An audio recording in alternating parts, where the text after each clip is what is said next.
Encourage Assembly to order. Madam Clerk, can you please call the roll? Yes, Mr. Chair.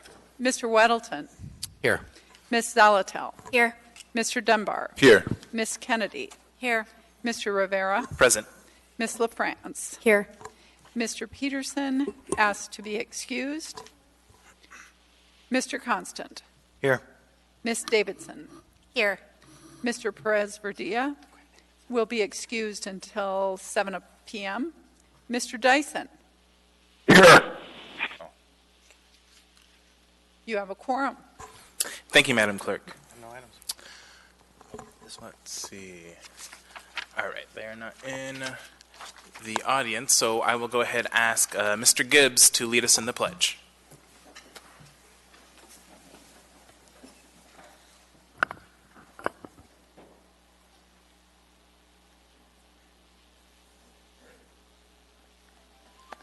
I pledge allegiance to the flag, United States of America, to the republic for which it stands, one nation, under God, indivisible, with liberty and justice for all.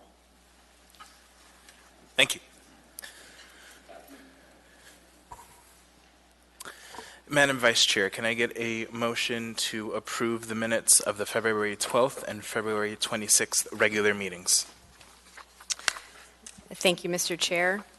I move to approve the minutes of the regular Assembly meeting of February 12, 2019 and February 26, 2019. Is there a second? Second. Moved and seconded. Any opposition? Seeing none, the minutes are approved. Thank you, Madam Clerk. Mayor's report. Any mayor's report today? No mayor's report. Thank you. Assembly Chair's report. Last Friday, the Assembly had its first monthly training covering finance, purchasing, and our utilities and enterprises. I want to especially thank Assemblymember Austin Quinn Davidson and the Clerk's Office for their work on this. At the end of the month, the Assembly will continue its work coming up with our big goals for the next 3 years. As always, my colleagues are welcome to reach out to me with any thoughts, ideas, or concerns. Moving on in our agenda, committee reports. I'll go ahead and start with Mr. Weddleton. Nothing to report. Thank you, Mr. Weddleton. Ms. Zalatel. Nothing to report. Thank you. Thank you, Ms. Zalatel. Mr. Dunbar. Thank you, Mr. Chair. There is a public safety meeting, I believe it's tomorrow, but it's being chaired and led by my co-chair, who is not here tonight. And I'm a little bit out of the loop because I'm currently serving the National Guard during the day. So, but there is one tomorrow. I believe it starts at either 11 o'clock or noon. I'm getting It's 11 o'clock. In the mayor's conference room. Thank you. Thank you, Mr. Dunbar. Ms. Kennedy. Thank you. Nothing to report. Thank you, Ms. Kennedy. Ms. LaFrance. Thank you, Mr. Chair. There will be a special meeting of the Enterprise and Utility Oversight Committee this Thursday, June 6 at 1 p.m. in room 155 of City Hall. And this is a meeting with MAC, the Municipal Airports Aviation Advisory Commission, and Merrill Field is on the agenda. Specifically, we will look at the proposed increase in fees and airport upgrades. Thank you, Mr. Chair. Thank you, Mr. Constant. Nothing to report. Thank you. Thank you, Mr. Constant. Ms. Quinn Davidson. Thank you, Mr. Chair. Since Suzanne didn't cover it, we're co-chairs for the Health Policy Committee. We'll be having our next meeting on June 19th, Wednesday at 12:45. It's a funky time because we end the Homelessness Committee at 12:30, and we want people to have time to get in order before we start, and that'll be in the Mayor's Conference Room this time, and we're continuing our conversation of the Tobacco 21 initiative. Thank you, Ms. Quinn Davidson. Go ahead. Thank you, Mr. Chair. And I just want to add that I co-chair this, the Enterprise and Utility Oversight Committee with Mr. Constant. Thank you, Ms. LaFrance. Mr. Dyson, any committee report? Yeah, thank you, Mr. Chair. The audit committee met and considered the reports, and the report from our auditor on the pass or P-card purchasing process was disturbing. The community has a pretty good system for handling small purchases and also has a very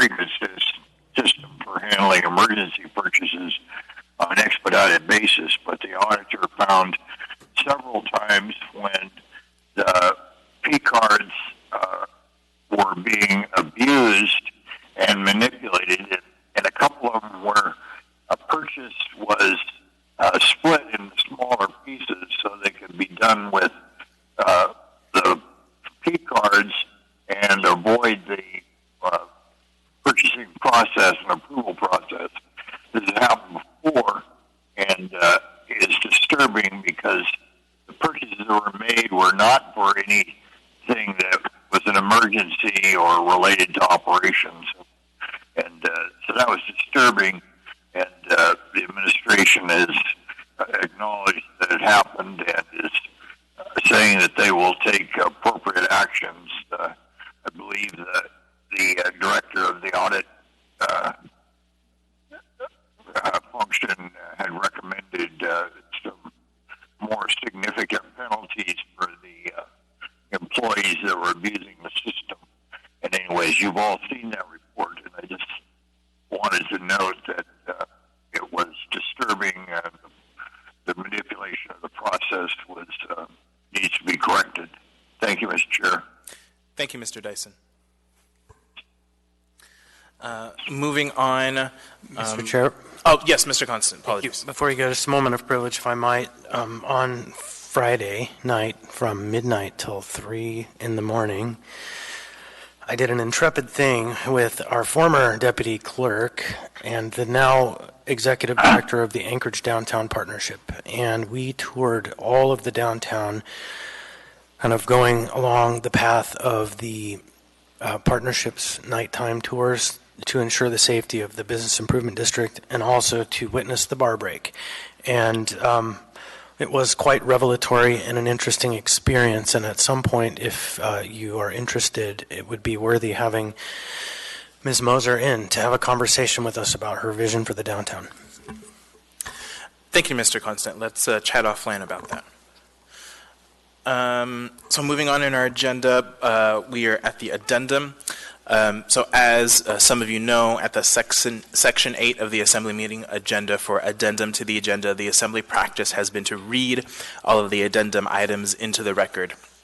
These so-called quote-unquote addendum items have been timely submitted to the clerk's office and are included on the online agenda, and electronic copies were provided to the members on Friday. Hard copies are available for the public and the members tonight at the meeting.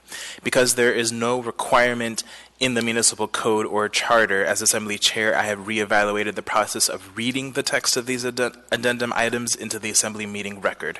After consulting with the clerk's office and the administration, because there appears to be unknown value in reading the text of the addendum items into the record, the Assembly will be discontinuing that practice starting at the next meeting. So one last time, Madam Vice Chair.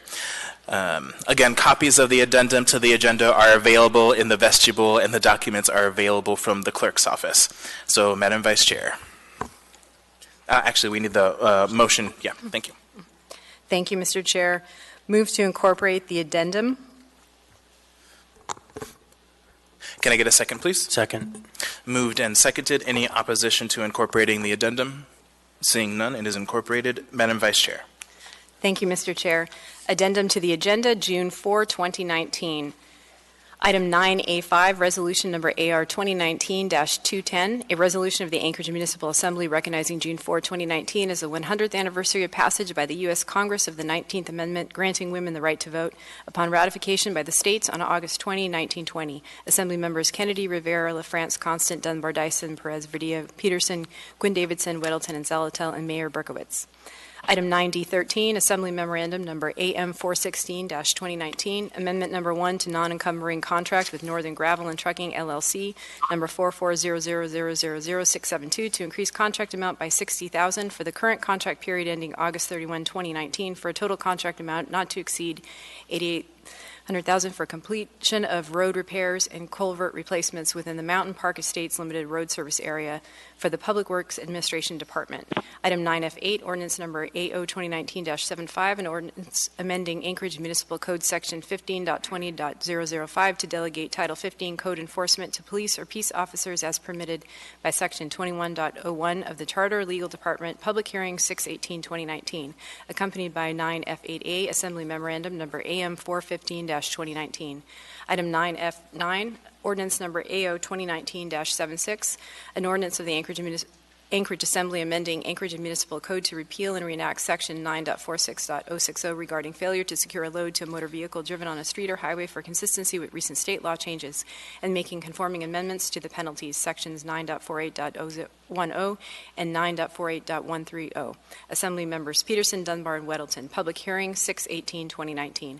Item 9F10, ordinance number AO 2019-77, an ordinance of the Anchorage Assembly authorizing a time extension for social service facilities designated as temporary cold weather shelters to continue providing overnight shelter for health and safety reasons regardless of the cold weather plan temperature protocols, with a retroactive effective date of June 1, 2019. Assembly members Zelatil and Constant. Public hearing 6/18/2019. Thank you, Madam Vice Chair. We'll go ahead, go down the dais, see what items members have to pull, starting with Ms. Quinn Davidson. Thank you, Mr. Chair. I'd like to pull item 9A4 for reading.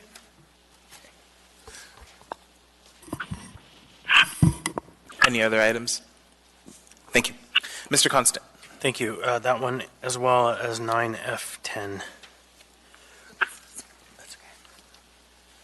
Thank you, Mr. Constant. Madam Vice Chair. Thank you, Mr. Chair. I would like to pull one item, 9-2, on behalf of the Chair. Thank you, Madam Vice Chair. Ms. Kennedy. Thank you, Mr. Chairman. I would like to pull item 9A5. Thank you. Thank you, Ms. Kennedy. Mr. Dunbar. Thank you, Mr. Chairman. 9-2 for reading. Thank you, Mr. Dunbar. Ms. Zelatil. Thank you, Mr. Chair. 9A3 for reading and 9D6 as well. Thank you. Thank you, Ms. Zelatil. Mr. Weddleton. 9A1 to read it, 9F3, and 9D4. Thank you, Mr. Weddleton. Mr. Dyson. And 9F2. Thank you, Mr. Dyson. So the items I have are 9A1, 2, 3, 4, and 5. 9D4, 9D6, 9E2, 9F2, and 3, and 9F10.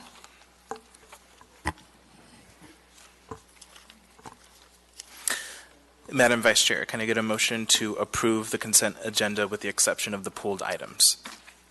Thank you, Mr. Chair. Move to approve the consent agenda with the exception of the pulled items. Is there a second? Second. Seconded by Mr. Constant. Any opposition to that motion? Seeing none, those remaining items are approved. We'll go ahead and go through the pulled items, starting with 9A1. Move to approve. Okay. Second. Thank you. This is resolution number AR 2019-188, a resolution of the Anchorage Municipal Assembly recognizing June 15th, 2019 as Juneteenth Day in Anchorage. Moved and seconded. That was Weddleton and Dunbar. I'm ready to read. All right, go ahead. This is a resolution of the Anchorage Municipal Assembly recognizing June 15th, 2019 as Juneteenth Day in Anchorage. Whereas Juneteenth is the oldest nationally celebrated commemoration of the end of slavery in the United States. And whereas Juneteenth Day recognizes June 19th, 1865, when Union soldiers arrived in Galveston, Texas, to announce the Civil War had ended and that all slaves were free, in accordance with the executive order of President Abraham Lincoln.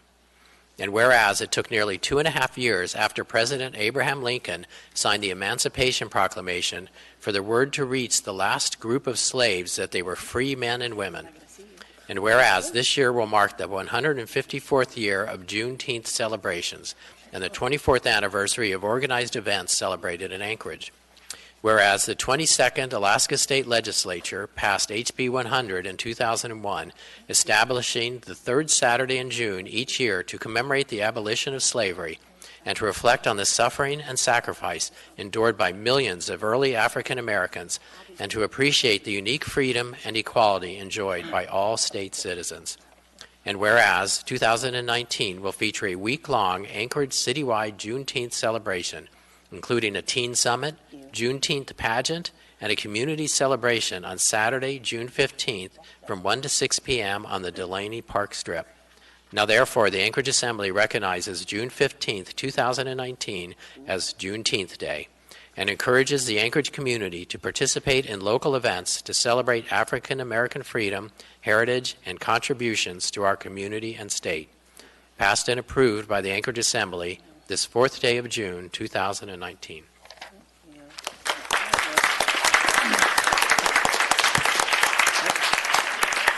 We just wanted to say thank you to you guys for this, and we encourage everybody to come out and celebrate with us. We recognize that the Juneteenth Day is sometimes a tough day to celebrate, but it truly is Independence Day, the celebration of freedom. And I think a lot of different cultures and groups can relate to that concept of fighting and then finally gaining your freedom. So we just thank you, and we hope to see you guys on the 15th at the Park Strip, and we can all celebrate together. Thanks. Thank you. Actually, can you state your name for the record, even though we know who you are? Hey, Jasmine Smith. Thank you. Okay.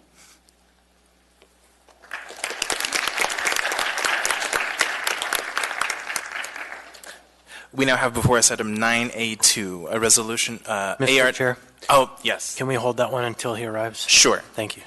We'll go ahead and move on to item 9A3, AR number 2019-194, resolution of the Anchorage Municipal Assembly recognizing and designated June 6th, 2019 as Secure Your Load Day. What is the will of the body? Move to approve. Second. Moved and seconded. Any opposition? Seeing none, it is passed. Who is reading? Mr. Chair, I'm reading. Great. A resolution of the Anchorage Assembly recognizing and designating June 6, 2019 as Secure Your Load Day. Whereas, all residents of the municipality of Anchorage should recognize the dangers of driving with an unsecured load and be accountable when hauling loads using a motor vehicle.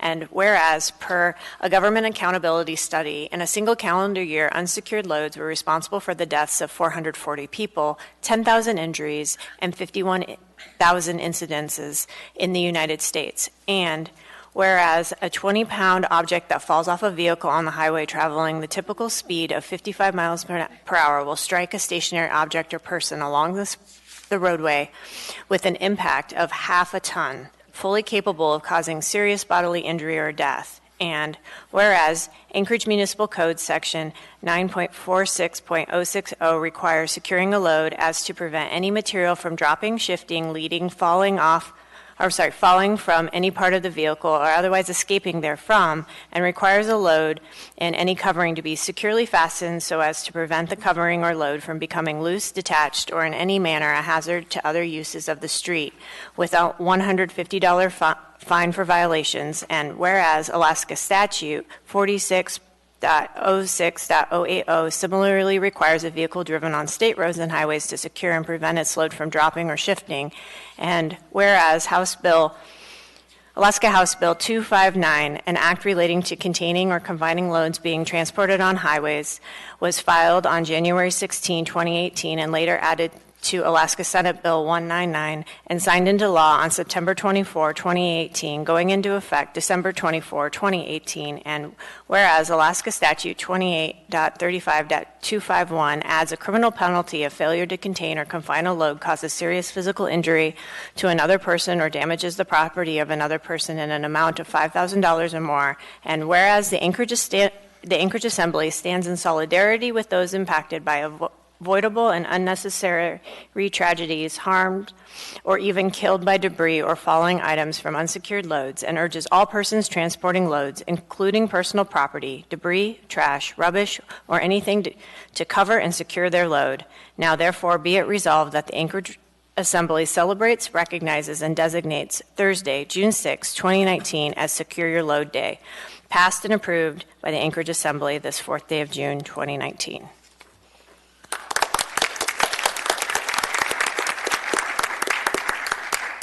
Welcome. Hi. For the record, my name is Kelly Roy. And as everyone knows, Thursday is Secure Load Day. 48 states are participating in the campaign this year.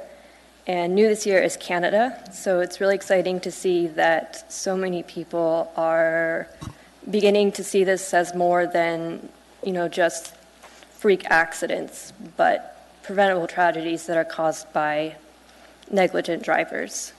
And I just want to thank the Anchorage Assembly for being a part of this process, because I couldn't have gotten as far as I did without help. So, thank you.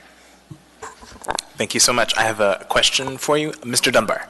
Not so much a question. I just wanted to thank you for your activism on this issue. You and I know another small group of supporters have really been active on this, and that the work you've done is tremendous. And highlight for my colleagues that on the addendum this meeting, we have an ordinance to amend the municipal code to repeal and reenact certain laws regarding securing your load. So we're not just putting out a resolution, letting it sit there. Because of your activism, we're actually changing the law. So thank you again. Hopefully changing the law. We'll see. Thank you. Thank you. Thank you so much.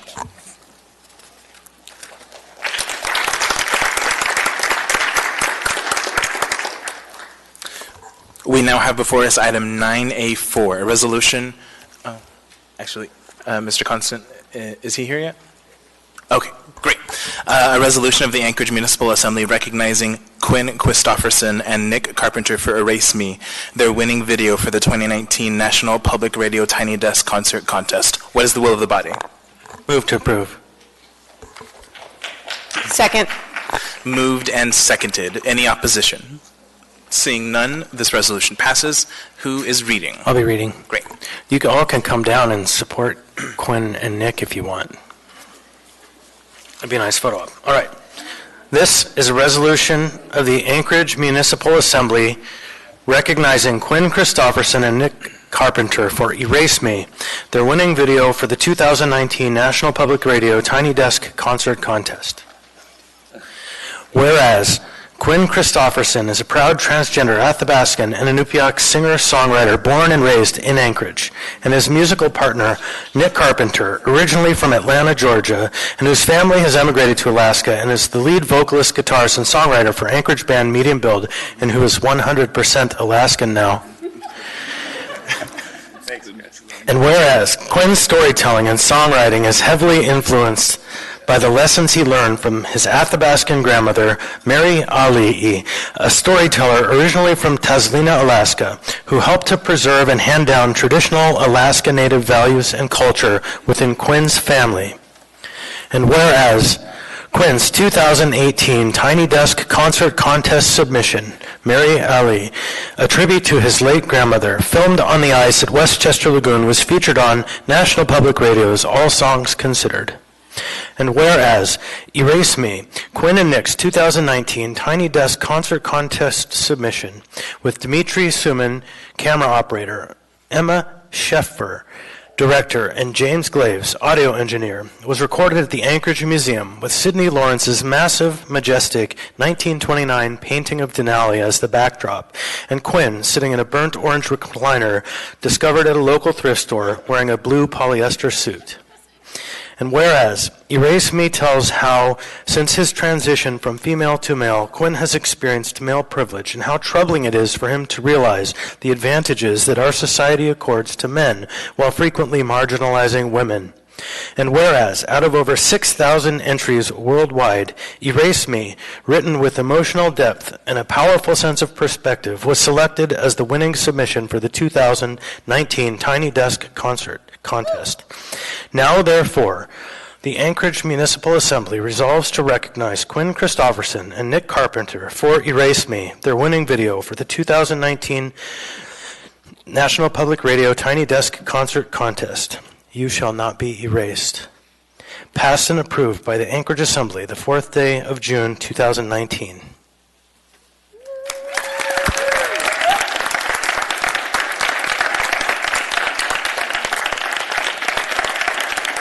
Thank you so much. Thank you all so much. Why don't you all come a little closer and let us get one really good group picture for Facebook. Like in front of there? Oh. Get in real close now. Yeah. Thank you.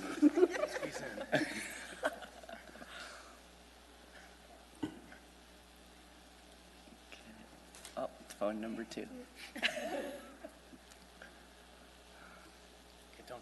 question. Yeah. Yeah, talking back. Yes, Mr. Constant. Thank you. So I understand that last week, I've seen the video, you were down in Washington, D.C. and recorded your performance. So what lies ahead? We're going to leave on Monday and play in Seattle and L.A., Austin, and New York, and hopefully get a record deal. Awesome. Going on a national tour. Well, congratulations from all of us. Thank you so much. I appreciate it. Thank you.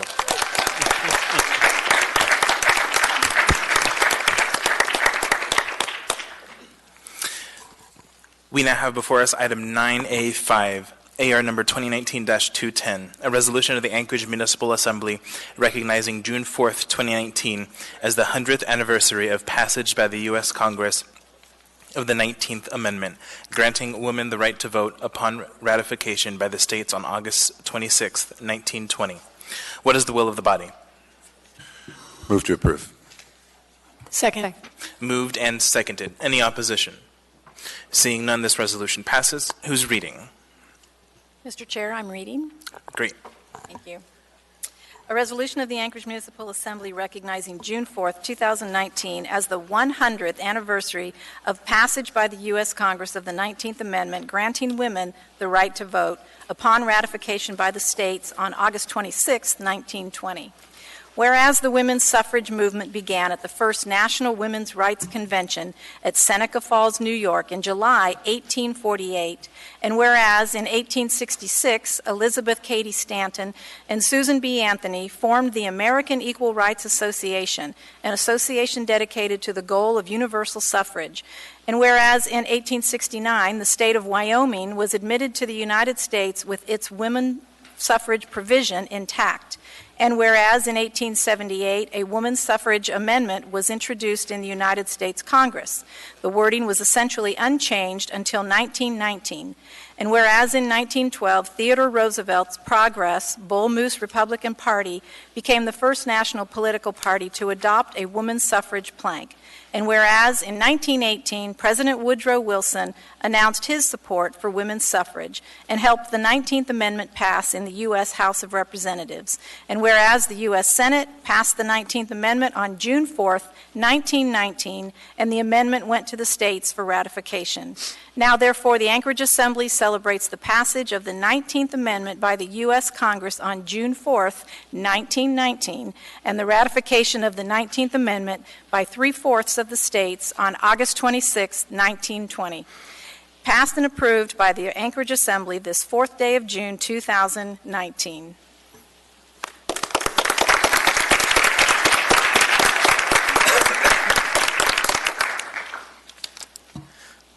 We now have before us item 9D4. Assembly Memorandum Number AM 401-2019, sole source purchase from Field Turf Northwest Inc. for artificial turf for the Municipality of Anchorage Parks and Rec Department, Purchasing Department. What is the will of the body? Move to approve. Second. Moved and seconded. Mr. Weddleton. You know, I just called this out because we got something really neat going on with this, which I'm sure you read, but the world may not have noticed, and that's, you know, we're putting in some, I guess it's used or artificial turf in Mulcahy, but there's the Alaska Laborers Training Trust is providing labor for it, so they're doing training and saving us the money of doing that. And Alliance for American Legion Baseball is also volunteering and providing money for this, but it's just really neat to see people in Anchorage do this kind of thing. I mean, that's a huge effort. I mean, that's saving us close to $100,000, and just glad to see it and wanted to share it with the world. Thank you, Mr. Weddleton. Mr. Constant. Since you brought it up, Mr. Weddleton, and Mr. Rada, since you're here, I understand that we also have new boxes at the Mulcahy Stadium, and that process was similarly done. Maybe you could come tell us about that too, since it's not on the docket.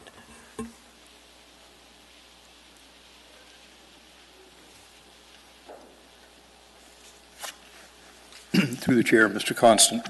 Similar to things with funds drying up, we've started getting very creative. The first effort to repurpose the artificial turf that came out of Anchorage Football Stadium actually went to Polar Little League. We did 3 fields for them. We've since done batting cages at various locations in response to Mr. Weddleton as well, working with Alliance for American Legion, Alaska Labor's Training Trust, repurposing some of the turf they got from the Subway Center.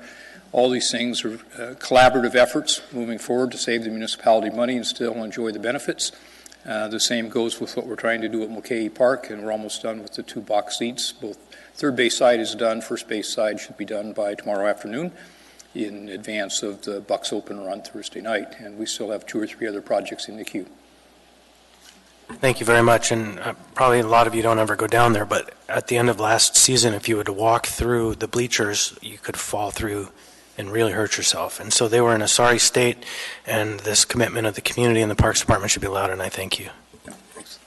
Thank you. Go see a game. Thank you, Mr. Constant. Seeing no further discussion, any opposition to approving this? Seeing none, this item is approved. We now have before us item 9D6, Assembly Memorandum number AM 407-2019, sole source purchase from TripSpark Technologies for an automated trip notification module for the Municipality of Anchorage Public Transportation Department Purchasing Department. What is the will of the body? Move to approve. Second. Moved and seconded. Ms. Salatel. Thank you, Mr. Chair. I had another question on this that I would like answered before we move forward on it. I wanted to know what the ongoing cost per year was after we do the initial contract. I did get the current amounts of what we pay for our current system in the, the operations per year. And I apologize, I didn't think to ask it earlier, but if we even have a close ballpark, what our ongoing obligation will be. So through the chair, I'll invite Director Acton to the podium.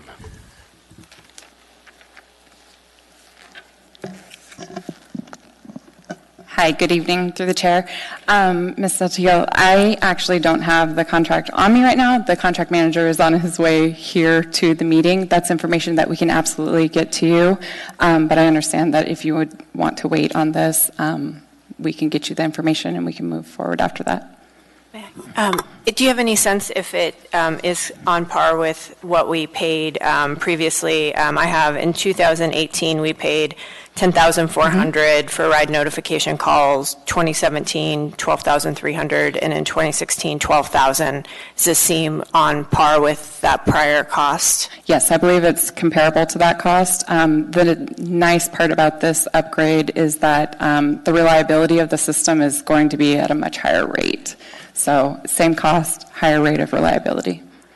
And one last question, if I may, Mr. Chair. I also asked, we're going to do a 30-day testing to ensure that this works. I think we kind of, with software, have learned a lesson to try things out. And so my understanding is that we're going to continue with the current system, so they're going to kind of be in tandem for a period of time, and then as long as this one works out for its 30 days, then we'll fully switch over? Yes, that's exactly the plan. Thank you. Thanks. Thank you, Ms. Salatel. Mr. Falsey? Just to offer a phone a friend, I would advise by the purchasing officer that the last line of the memorandum is that just under $8,000 were due at the time of installation for the first year's maintenance fees, and we think that's the ballpark for what the ongoing maintenance fees are. Thank you. We now have before us item 9E2, Information Memorandum number AIM 74-2019, Transmittal of Watershed and Natural Resources Advisory Commission Resolution, WNRC number 2019-01, regarding the use of herbicides to control Mayday trees in parks and greenbelts. Planning Department. What is the will of the body? Move to accept. Second. Third, right? Do we need that? No? What is it? Oh, Mr. Rivera? Thank you, Madam Vice Chair. So I asked the Vice Chair to pull this item. The community councils in my district have weighed in on really both sides of the issue on this item, and it is, frankly, a hot-button issue. This item, as the administration's responses to our questions, note is worth further exploration. So I'd like to explore this in committee or work session before adoption.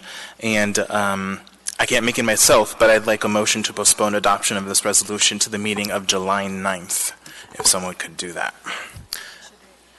You can, yeah, keep going on the queue. Yeah. Mr. Constant? I just was going to make more of a comment. I'll wait. Thank you, Mr. Constant. Ms. Zolotel?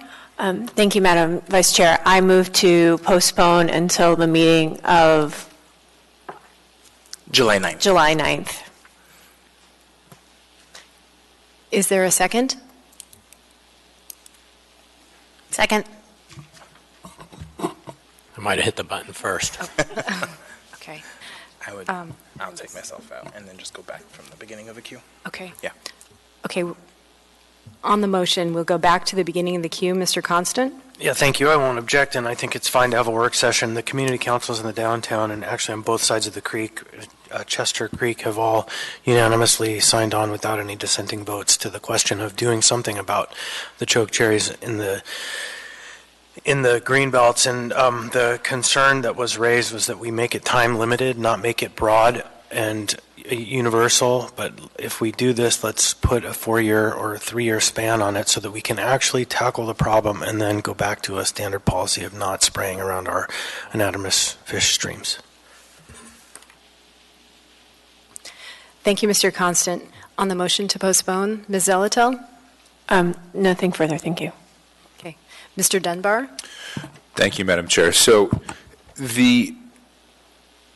we are just accepting what they have. We're telling them that we got it, right? I mean, correct me if I'm wrong, but you say postpone our adoption as policy. We're not adopting anything by accepting this, are we? We're just telling them that I guess for the makers of the motion, I'm curious what legally we accomplished by postponing this item. Mr. Rivera? Sorry, Mr. Dunbar. Did you want to respond? Yes, thank you, Madam Vice Chair. So I think procedurally we could adopt this now and then just have a work session later. But I think just like we did with the Public Safety Advisory Commission resolution, I'm just following that same trend that we followed with that resolution that we started of postponing adoption and then digging into it deeper and then adopting it at a later meeting. Well, okay. But we're not adopting anything, right? Accepting. Yes. Apologies. I'm using the wrong term. So can I ask before we move on from this, can I ask the administration, I believe it'd be Mr. Rada, your name at least is in the documents a lot. Do you have an opinion on this?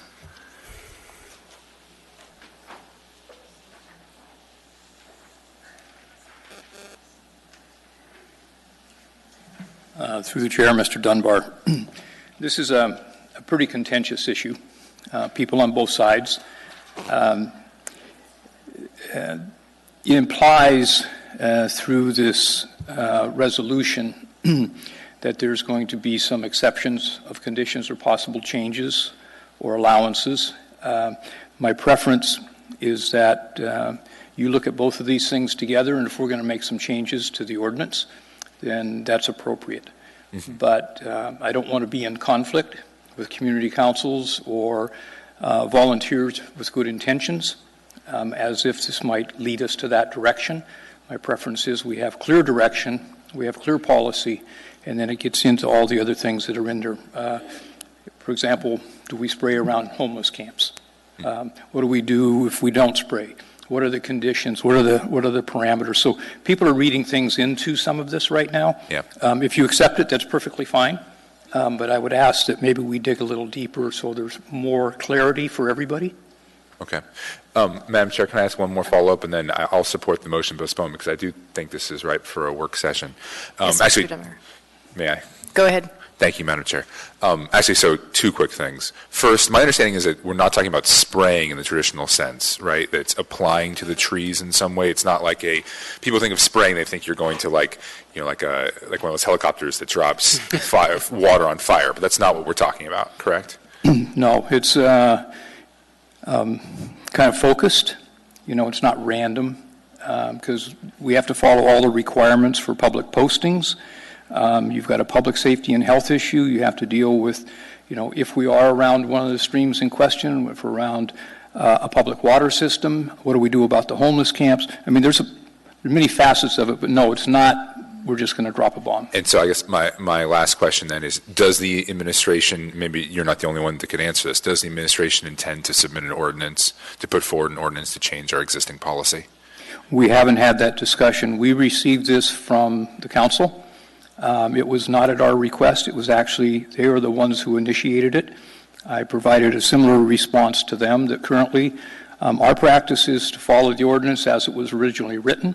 We work very closely with the community councils who were interested. We've heard from community councils who are not interested in doing this in their particular area. There's differing versions depending on who you talk to. Okay. Thank you, Mr. Rada. Thank you, Madam Chair. Thank you, Mr. Dunbar. Thank you, Mr. Rada. Mr. Weddleton, on the motion to postpone. Thanks. Yeah, I suppose I'd support it, but my view on these things is we just acknowledge that we got it and say, hey, thanks when we do this. So postponing doesn't seem to accomplish much, but I think it's worth reevaluating what we passed a couple years ago on the herbicides. And I had my much-loved chokecherry trees cut down last summer, and now my yard is a third little babies. And I'll tell you, they are really hard to get out. Anyway, so that's a tough one. And I got to say, this is remarkable to get a 31-page, report, kind of literature review from a commission. I'm really impressed with the work that they put in this. Whatever happens to it, sets a high bar for other commissions. And for those who didn't notice it, it's got really a tremendous word of wisdom. Fred Dyson, listen, it's good policy to be skeptical of both pesticides and government. I see a bumper sticker coming. Thank you, Mr. Weddleton. Mr. Constant? Thank you. And I would offer then that through this conversation, it could be not from the administration, but from the assembly or some members that a proposal for an amendment comes forward. I wouldn't be looking to them. I would say I have interest in ensuring that we beat down the chokecherries in the creeks. Thank you, Mr. Constant. Seeing no one else in the queue, is anyone opposed to postponing this item to the meeting of July 9th, 2019? Oh, actually, Mr. Gates is in the queue. Mr. Gates? Thank you, Mr. Chair. I just wanted to offer my opinion on this matter. This item is merely a report to an AIM. I think accepting it's really the appropriate action. If there were some sort of action the Assembly felt it should take in terms of changing policy based on the Watershed Council's report, or amending code to give direction on how Mayday trees should be eradicated in the program, I think the appropriate action would be a later ordinance amending Chapter 1575 regarding pesticide use. This report, I think, is more of the scientific perspective to provide guidance for implementation of the eradication program, all on the administrative side of things. Thank you, Mr. Gates. Ms. Zelato? Thank you. So if we just accept the AIM and don't do the motion to postpone, will the spraying happen or not? If we're on hold? It's irrelevant to whether or not it happens? So, okay.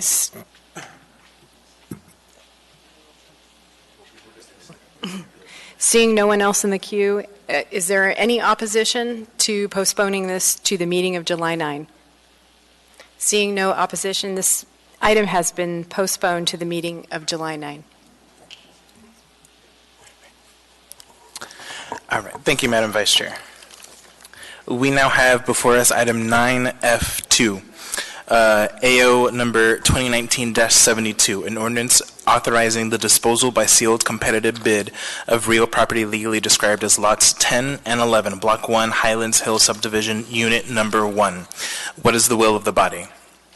Well, it's a... Move to table. Really? Can you do that? Can you do that? Can you do that?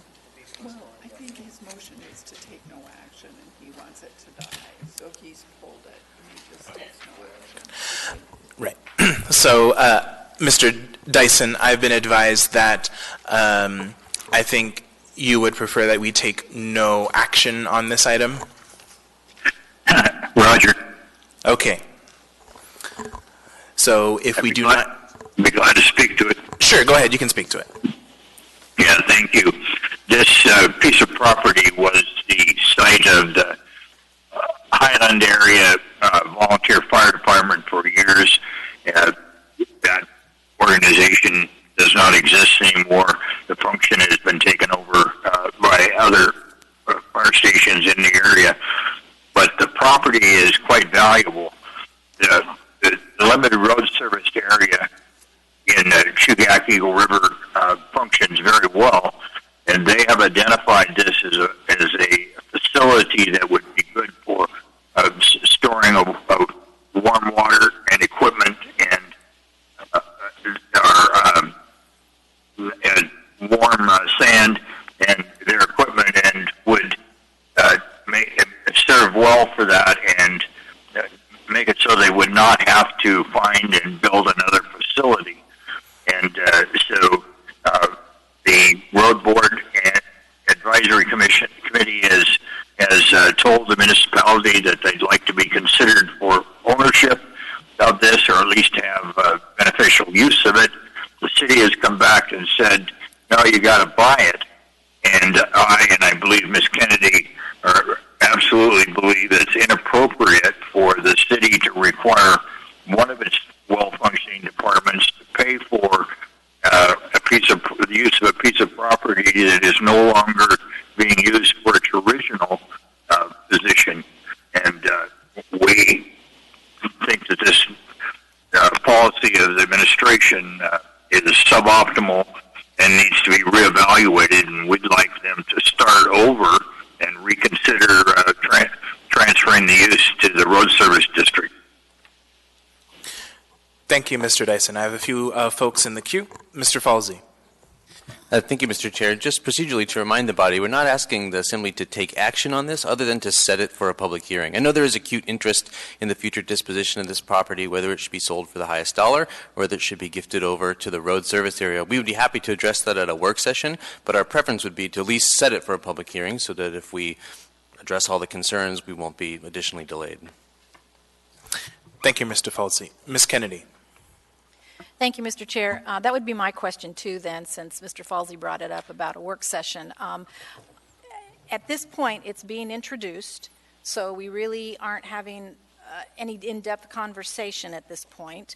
However, because it's been introduced, we could also submit any amendments to the entire ordinance as well, correct? And so really what would be the proper process at this point then? Would that be to take it to a work session first, or wait till we get to the public hearing, the first public hearing? Or so clarification on that, please. Thank you, Ms. Kennedy. So I would agree with Mr. Falsey that likely the appropriate course of action would be to introduce this, set it for public hearing, and then we could have a work session and deliberate before it comes back for the public hearing and amendments. Mr. Chair? Yes, Mr. Dyson. Yeah, I'll change my motion to move to continue until after a work session. So that actually would be a motion to introduce, and then we could set a work session after the item is introduced. Right. Okay, great. So then Mr. Dyson has made the motion to introduce. I need a second and a third. Second. Third. Okay, so it's been moved, seconded, and third, so that item is introduced and set for public hearing on the 18th. Moving on in our agenda, we have before us item 9F3, ordinance AO number 2019-73, an ordinance of the Anchorage Assembly amending the zoning map and providing for the rezoning of lots 2A1 and 2A2, Raspberry Center subdivision, generally located south of Raspberry Road, east of Northwood Drive, north of Barefoot Drive, and west of Timothy Street in Anchorage, B1BSL to B1BSL by amending one special limitation regarding building height. What is the will of the body? Move to introduce. Second. And I need a third. Can I ask who pulled it and why? It was Mr. Weddleton. Well, let's introduce it, and I'll just add it. Okay. Third. Thank you, Mr. Dunbar. Mr. Weddleton. Okay, I just pulled it to ask the planning department to come up with a simple S version, and they just have some directions wrong in the title, and it would be on line 4. It should read Raspberry Road west of Northwood Street, and on line 5 it should say east of Timothy Street. So really just change 3 words, and it'll bring it back as an S version. Great. Thank you, Mr. Weddleton. With that, we don't need to take any further action on that item. And we now have before us item 9F10. Move to introduce and set public hearing. Thank you. I need to read the item very quickly. Ordinance number AO 2019-77, an ordinance of the Anchorage Assembly authorizing a time extension for social service facilities designated as temporary cold weather shelters to continue providing overnight shelter. Waive reading. Can I do that? Waive reading for this?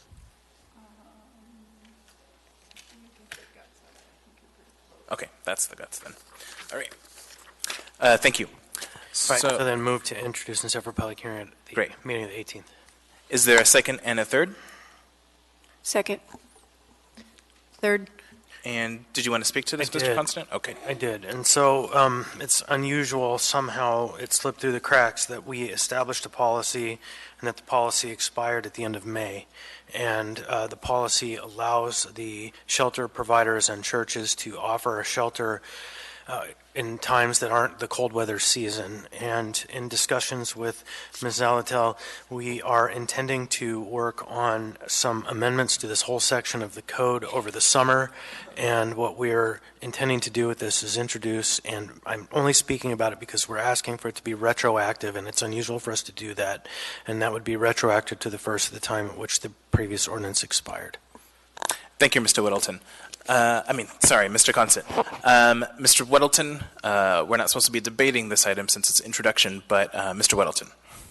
It's not a debate. I get a question. So I don't understand what retroactive, what's the impact of that? My apologies, but I do believe that is debate, okay.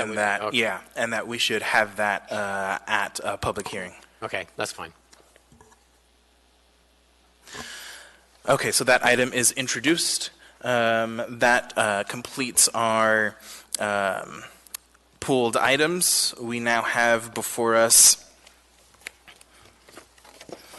item 11A, Assembly Memorandum Number AM 378-2019, Planning and Zoning Commission appointment, Aaron O'Quinn. What is the will of the body? Move to approve. Second. Moved and seconded. Any discussion? Is there a public hearing? No, right? Not on this. Okay. Seeing no discussion, members may proceed to vote.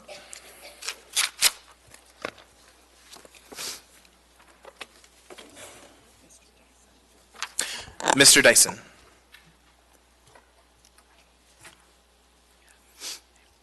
Yes. Thank you. That passes 9-0. We now have before us item 12A, Assembly Appearance Request, Sherry Himes. Ms. Himes. Good evening. Thank you for letting me come and speak.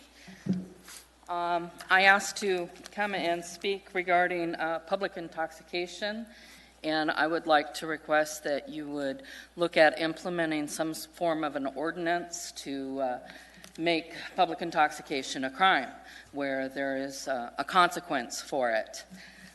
Initially, I kind of fell into this loop. I am a People Mover bus operator. I've been driving for People Mover for about 14 years. It's a great job. I was watching the news on May 7th, and I saw a report about a woman who was attacked at a bus stop, and that there was going to be an information memorandum presented. That was postponed to June 18th, but the memorandum said behavioral issues at People Mover bus stop. And it is unfortunate that the incident did happen at a People Mover bus stop. However, this is not a People Mover issue. This is an issue of Anchorage. As a People Mover bus operator, I transport all kinds of tourists, and every year I hear tourists speaking amongst themselves about the inebriates in Anchorage, and why don't we do something about it? You know, I can't really dialogue with them at that point. I understand that we have committees devoted to making sure that Title 47 is taken care of. We have homeless places where they can go and live and still drink, but we don't have anything that gives them any consequences. And unfortunately, People Mover just doesn't have the funding to go around and patrol the inebriates, and they really don't have the arm of the law to do that. If you want to fund some form of transit security, that would be excellent also. I would ultimately love to see that happen along with a law making public intoxication a crime that has some form of punishment.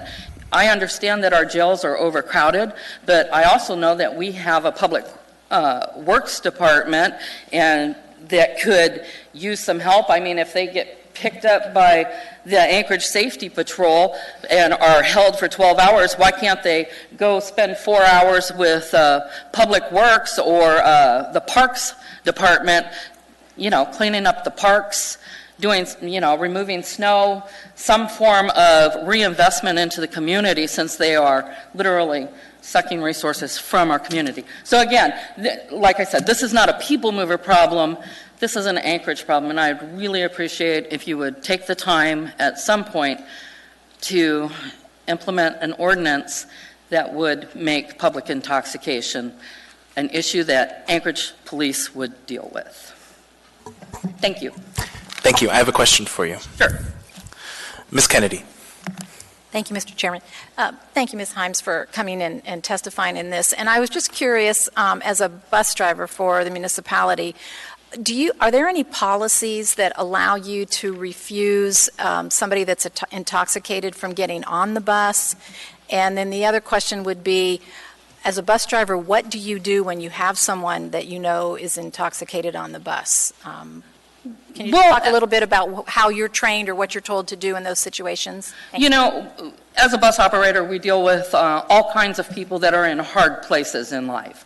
And we try and do that with some degree of respect and dignity for the passengers we're transporting. Our policies, you know, we're thankful that they're not driving, and we understand that they have the need for public transportation. If they can get onto the bus in a manner that's not dangerous to themselves or to the other people, we're going to transport them. We're going to get them where they need to go. That's what we do. And I think our management team is, you know, they understand the issues. However, you know, in the past 5 years, there have been 7 or 8 bus operators that have actually been assaulted by people who were under the influence of either alcohol or drugs. And that's not even counting the number of attempted assaults that there have been. And, you know, we don't have a transit security that actually goes in and supports us on that. And APD, they're a little bit overbooked. But I'm sorry, what was the other question that you had on that? Did I miss part of it? You're doing great. You're giving me, excuse me, Mr. Chair, is that okay? Yeah, but, you know, just kind of giving me more of a picture of what bus drivers have to deal with. So yeah, you know, we deal with it pretty much on a daily basis, and you know, we just try and be as kind and as accommodating as possible. If we do get someone who you know, say soils themselves on the bus, we're gonna call it in as quietly as possible so that they're not publicly embarrassed, and, you know, just advise them, you know, I can't transport you right now, you know, do you want me to try and call CSP for you or ASP and get you some sort of ride in that respect and try and stay as on schedule as possible. You know, once in a while, it is an issue to where we have to have APD called, but for the most part, we try to handle it in-house. We don't actually refuse service to anyone without some form of approval to do so from our dispatchers. I have one more question for you. Thank you, Ms. Kennedy. Mr. Constant. Thank you. My question isn't for you. It's actually for the administration, any one of the folks who have a history in law. What is the history of the question of public intoxication in Anchorage? Through the chair, honestly, I think that none of us know the full history. We're all over here reviewing the current state of Title VIII and of state law, and I've been looking at kind of other states and efforts that have failed. Mr. Gates may be able to comment on some existing case law regarding the constitutionality of making the mere state of being intoxicated a crime. I don't know all of that history either. I do know that right now we are a state that does not have a specific public intoxication offense. We do have many other offenses that can be used for other elements of what someone might present with if they are intoxicated, if they are engaging in some kind of disorder in a public place. And I think there, to the extent we're not arresting all of those people, it is likely a resource question rather than a legal possibility question. We do have the ability under state law to escort someone to a treatment facility if they are presenting as being severely intoxicated in public. And with that, I'll say that's all I know presently. We can certainly find out more if you're interested in continuing down the road with this issue, and I'll defer to Mr. Gates if he has additional commentary on applicable case law. Mr. Chair, there's also a part 2 to that question, and that involves the question of being in possession of an open container in public. And so in the investigation, if it could encompass both of those And that is prohibited by municipal code. We do have a Title VIII offense that concerns the actual act of drinking in a public location is an offense under Title VIII, a misdemeanor in the municipality. But I understood the question to be about the status of being intoxicated as opposed to the status of drinking actively in public, and there's a distinction. Thank you. Thank you, Mr. Constant. I don't see any further questions. I just want to also say that the Public Safety Committee will be reviewing the Public Safety Advisory Commission resolution that I'm sure you're aware of. So we will be delving into this matter. Thank you very much. Actually, I think Mr. Gates is in the queue as well. Mr. Gates?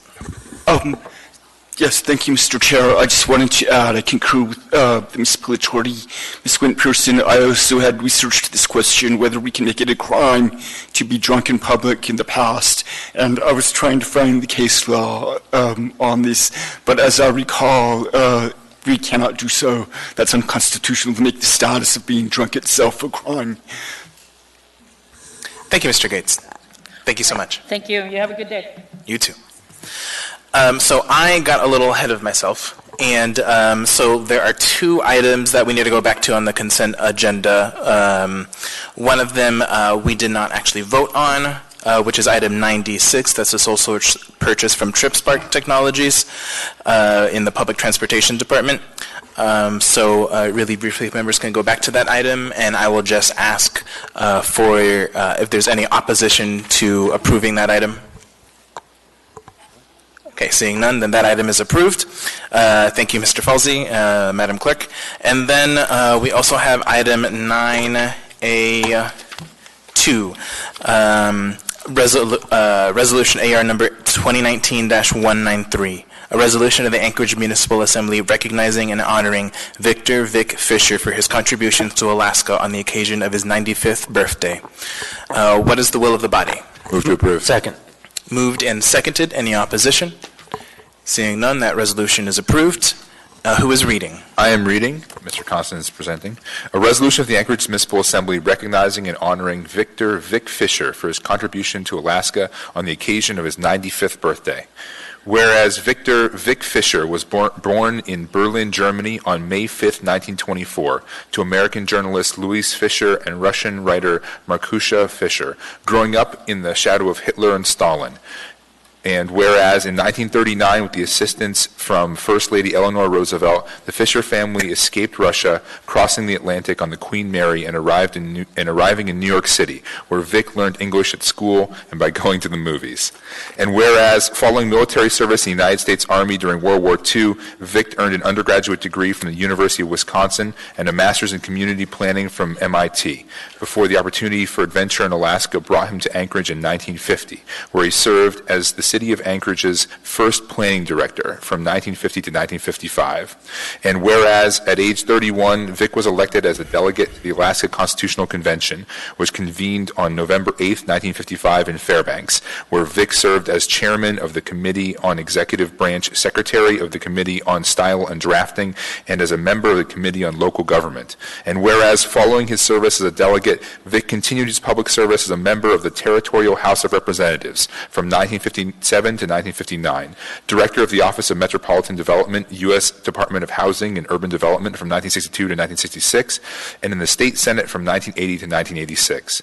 And whereas Vic's lifelong passion for education and empowering youth led him to serve as a member of the faculty of the University of Alaska Fairbanks and the University of Alaska Anchorage, and as Director of the Institute for Social and Economic Research. And whereas, as we celebrate the 60th anniversary of Alaska statehood in 2019, Vic is a treasured statesman, wise elder, and living link to an exciting time in our history, when a small group of passionate, dedicated activists fought for statehood and crafted a model constitution that continues to serve as an effective guiding document 6 decades later. Now, therefore, the Anchorage Municipal Assembly resolves to recognize and honor Victor Vic Fisher for his many contributions to Alaska on the occasion of his 95th birthday, passed and approved by the Anchorage Assembly this 4th day of June, 2019.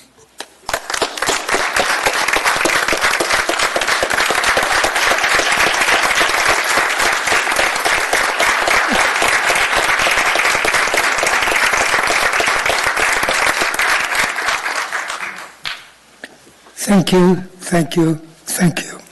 I know we have lots of other business to take care of tonight, and I just want to tell you that driving over here, I was looking around and thinking that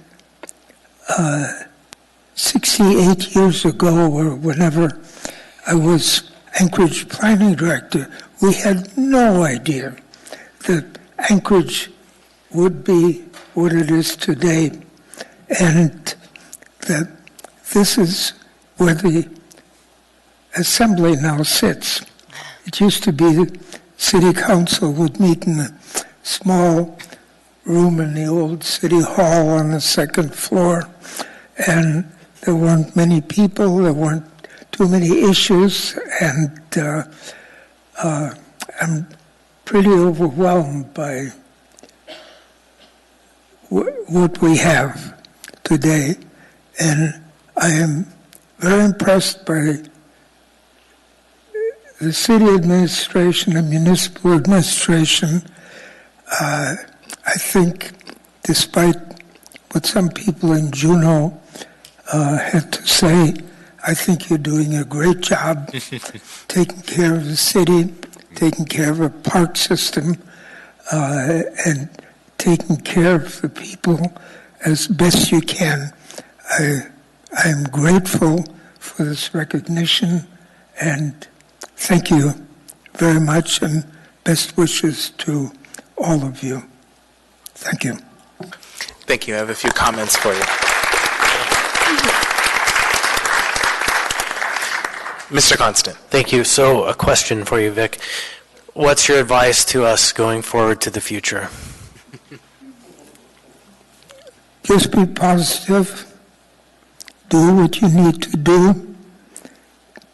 Get along with your fellow assembly members. You've got a fabulous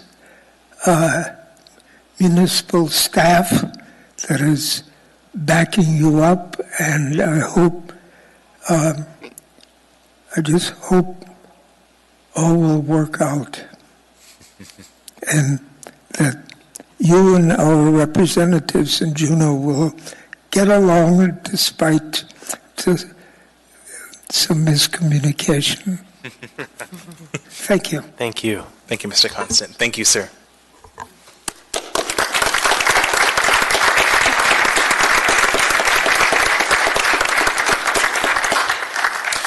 We're going to go ahead and take our regularly scheduled dinner break, and we'll be back in 20 minutes at 9:30. 9?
Continue the meeting.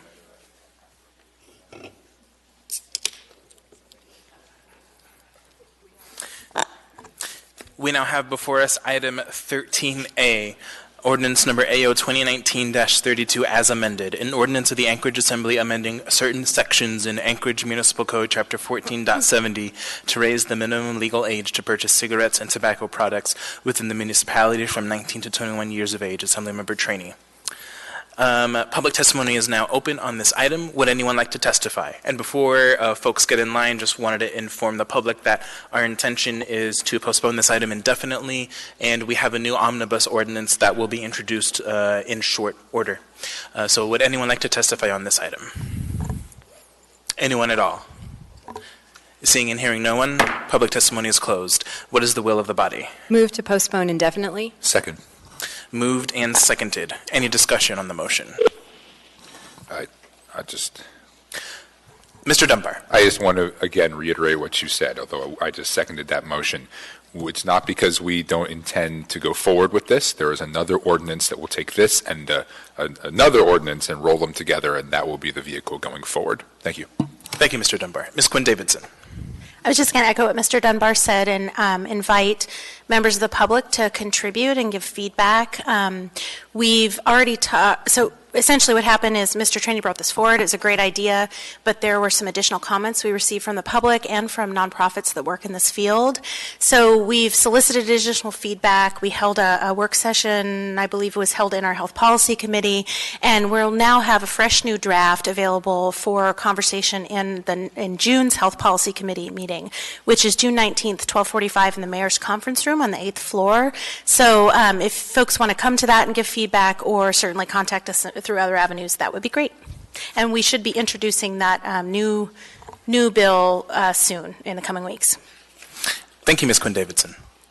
Seeing no further discussion, members may proceed to vote on the motion to postpone indefinitely. Mr. Constant votes yes. Mr. Dyson. I'm sorry, I just joined you. Which item are you on? We are on item 13A, and the motion before us is to postpone the item indefinitely. I agree, and thank you for whoever made that motion. Yes. Thank you. That motion carries 9-0.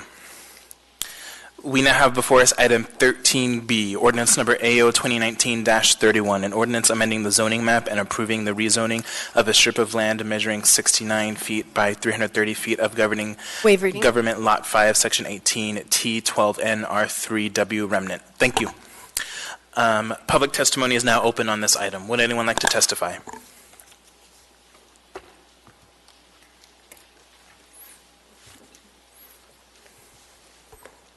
Welcome. Thank you. My name is Dale Davenport, and I live in the neighborhood next to this property. And I commute by bike every morning, and I ride by the ag plant on C Street and 68th Avenue. There is a lot of industrial traffic that comes in and out of that intersection, and it is not safe. The truck drivers do not look for people on the pathway before they turn in or out of that intersection. And now we're going to have that in our neighborhood. There's nothing that can be done to make this safe. However, Assembly members have suggested that approving this rezone is in the best interest of the neighborhood. They say that this is the only way the neighborhood can make any request to reduce the harm from this zoning blunder.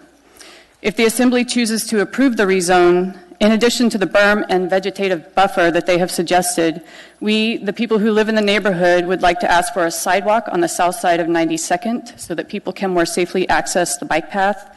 And we would like to have a buffer between the road and the sidewalk so that snow doesn't bury the sidewalk in the winter. We would also like to add changes to Vernon Street to make it inconvenient for industrial traffic to use. For example, mini roundabout on 89th Avenue and Vernon.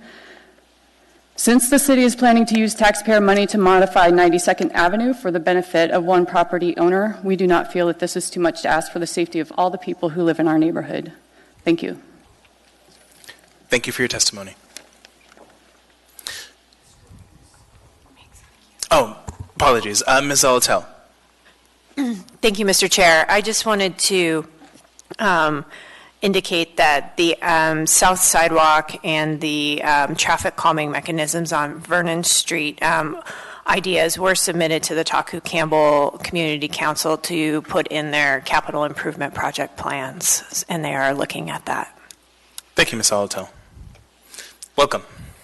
Hi, my name is Courtney Swartz, and I live in the neighborhood. More or less anything that I've wanted to say has been said, except that I kind of feel that the assembly or certain members of the assembly have more concern for a single business owner than the bulk of the property owners that live there. I'm going to make mention again of the fact that there was a sign for it to be a future school site in that area, and that a lot of people purchased property with that in mind. And suddenly we have the probability of an industrial storage yard in our neighborhood. Beyond that, there seems to be an attitude of we should have done our research, but it's not exactly reasonable to expect 160-odd homeowners to all do the same research. I'm reasonably sure that 8 years ago when I moved in, that my realtor had not made mention of the split zoning on that lot. If she knew about it, it wasn't then considered to be an issue because of the presence of the school district sign. Again, I'm kind of disappointed with the fact that one business owner who was not forthright in his intent with this property because it happened to reside within the boundary of a neighboring community council. Sorry, I lost myself, but he wasn't forthright, he wasn't honest, and I feel like in some regards this is rewarding poor behavior, and that's it. Thank you for your testimony. Would anyone else like to testify on this item?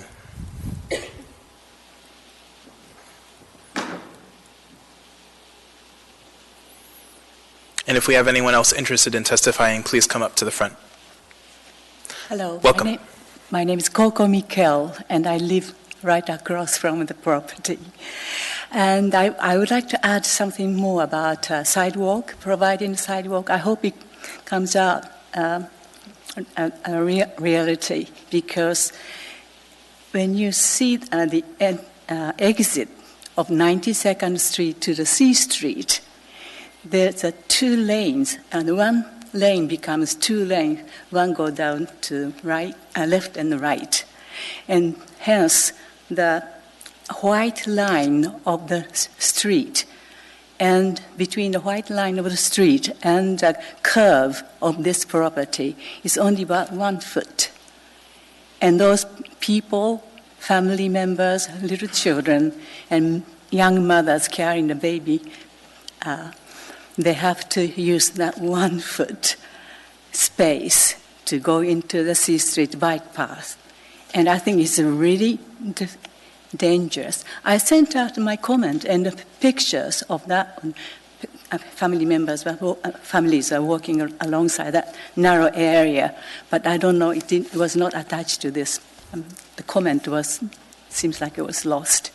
So I really appreciate if you could pass on to the building a sidewalk. If not, I would like the owner of this property to maintain the area, because there is a tall grass about 2 feet high during the summer. And I think municipality used to cut the grass many, many years ago, more than 10 or 15 years ago. Nobody has done it for that long now. So people have to use this narrow strip of the, actually, this is mine. So I would like to consider my request. Thank you very much. Thank you for your testimony. Would anyone else like to testify on this item? Anyone at all? Seeing and hearing no one, public testimony is closed. What is the will of the body? Move to approve the aspersion. Is there a second? Second. Moved and seconded. Any discussion? I believe we have a couple of amendments. Mr. Weddleton. Oh, you know, I have an amendment in your packet that is not at all what I had planned to amend, so they're working on the correct version right now. So could we go to Ms. LaFrancis? Sure. Ms. LaFrancis. Thank you, Mr. Chair. I move amendment number 1. Actually, both mine and Mr. Weddleton's are labeled amendment number 1. So my new one will be a 2. LaFrance, okay. LaFrance amendment number 1. Is there a second? Second. Moved and seconded. Ms. LaFrance? Thank you, Mr. Chair. Shall I go ahead and read the amendment? Okay. This amendment adds 3 whereas clauses to the AO. The first one, whereas the Assembly finds and acknowledges that industrial zoning bordering a residential district is not desirable in most cases and should be avoided if possible, and whereas the neighborhood residents have filed a valid protest to this rezone application and expressed strong concerns about possible increased traffic and noise, as well as a reduction in residential property values resulting from the rezone. Residents have additionally testified that the R2M zoned buffer, along with an adjacent parcel reportedly containing signage identifying the location as a future school site, created unmet expectations concerning the future use of the land south of the neighborhood. And whereas the Assembly finds the special limitations recommended by the Planning Department and the Planning and Zoning Commission at this particular site provides additional buffering from the industrial zoning for the benefit of the residential district to the north, which is substantially greater than the normal zoning code buffer requirement between residential and industrial districts, now therefore. So the intent, Mr. Chair, of this amendment is to recognize the conflict that has arisen due to the original zoning decisions and the split zone of this particular parcel. Thank you. Thank you, Ms. LaFrance. Any further discussion on the amendment? Seeing none, members may proceed to vote on the amendment.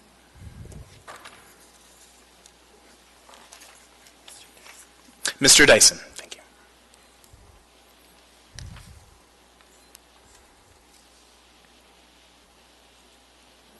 Mr. Dyson, how do you vote on the amendment? Yes. Thank you. That amendment passes 9-0. Any further discussion? Mr. Dunbar. Yeah, just so we can, while they're cooking up John's amendment, I have a question for the administration. I don't know if there's anyone here who can speak directly to this, but people from the neighborhood have raised the prospect of a sidewalk near this property. Is there anyone here from the administration that might be able to speak to just the possibility of that in the future? Maybe could you, Mr. Yeah. I'll call you Francis. I'm sorry, I blanked on your last name. I didn't want to call you Francis. Thank you, through the chair, Mr. Dunbar, Francis McLaughlin, Planning Department. The zoning code does not require that industrial property construct a sidewalk along their north property boundary. At the work session, the developer, the owner's representative indicated that there was language to that by the traffic department that was required as a part of, or would be required with some sort of building permit. I don't know about that. It would be very atypical to require the construction of a sidewalk with approval of this rezone. The way you would do that is to make it an effective clause that prior to this rezone becoming effective, you must, a sidewalk must be constructed along the 330 feet of the north property boundary. That's what you would say, but we're not recommending approval for that moving traffic there. Can I ask? Actually, if I may first, Mr. Dyson, can you please put your phone on mute? We're getting a little bit of noise. So rather than forcing them to do it, what if the city decided that we wanted to build a sidewalk there? Is that something we could do? How would that work? Well, one day a sidewalk will be built on both sides of the street. It's the official streets and highways plan classifies 92nd Avenue as an arterial street from C Street to Arctic and maybe beyond. I can't remember looking at the map, but yeah, I mean, one day that road is likely to be constructed. I don't know the timing on that. It may be far off. I haven't checked with capital improvement. So plans. I'm glad to hear that it's in the plan and that it's something we can do in the future, correct? Yeah. Great. Thank you. Thank you, Mr. Chair. Thank you, Mr. Dunbar. Ms. LaFrance. Thank you, Mr. Chair. Actually, my question had to do with plans for road upgrades in that area. I know one of the residents mentioned that the city was going to change Vernon Street. I think that's what I heard. But that's not part of the plan, right, to upgrade it? We're talking 92nd, correct? Yeah, 92nd.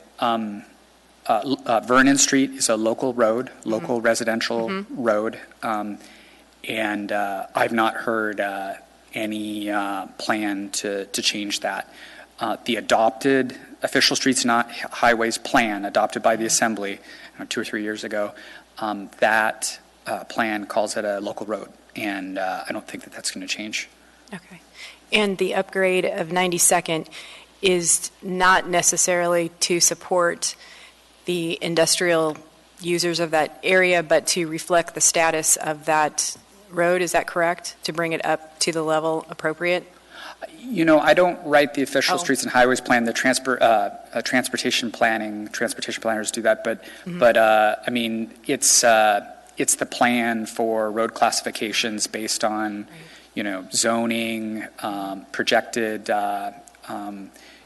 needed roads, connectivity, traffic counts, stuff like that. A whole calculus of things. I don't work on those issues, but. Thank you, Mr. McLaughlin. Thank you, Mr. Chair. Thank you. We might have some more questions for you, so I might stay up here, Mr. McLaughlin. Mr. Constant. Thank you, and I apologize I did miss the work sessions on this, but we did speak, Mr. McLaughlin, Francis, that the functional dilemma we face is that the petitioner has essentially a right to develop this land one way or the other, whether we grant the change in zoning or not.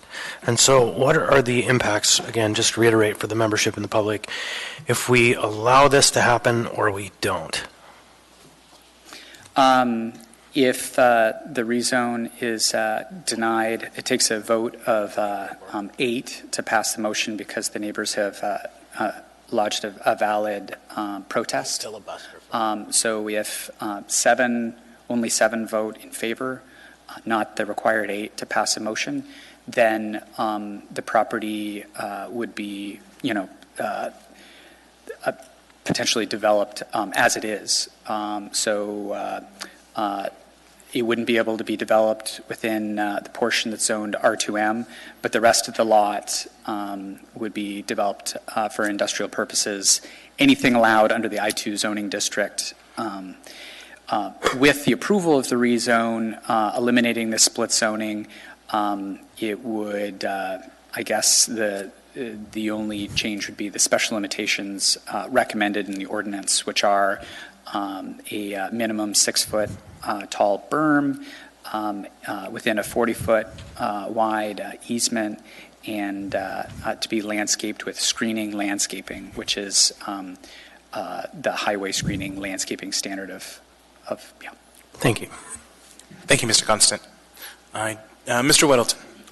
I'm looking over there. Maybe they have printer problems. I know, but I could read the amendment. It's not too complicated if we want to move on to that. I look over to.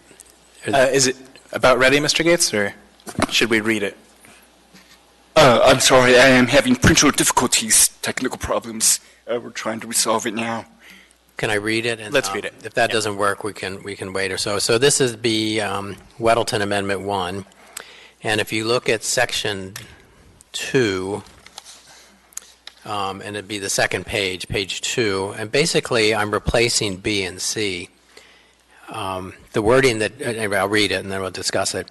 So B would be changed to install an earthen berm within the landscaping area along north property boundary.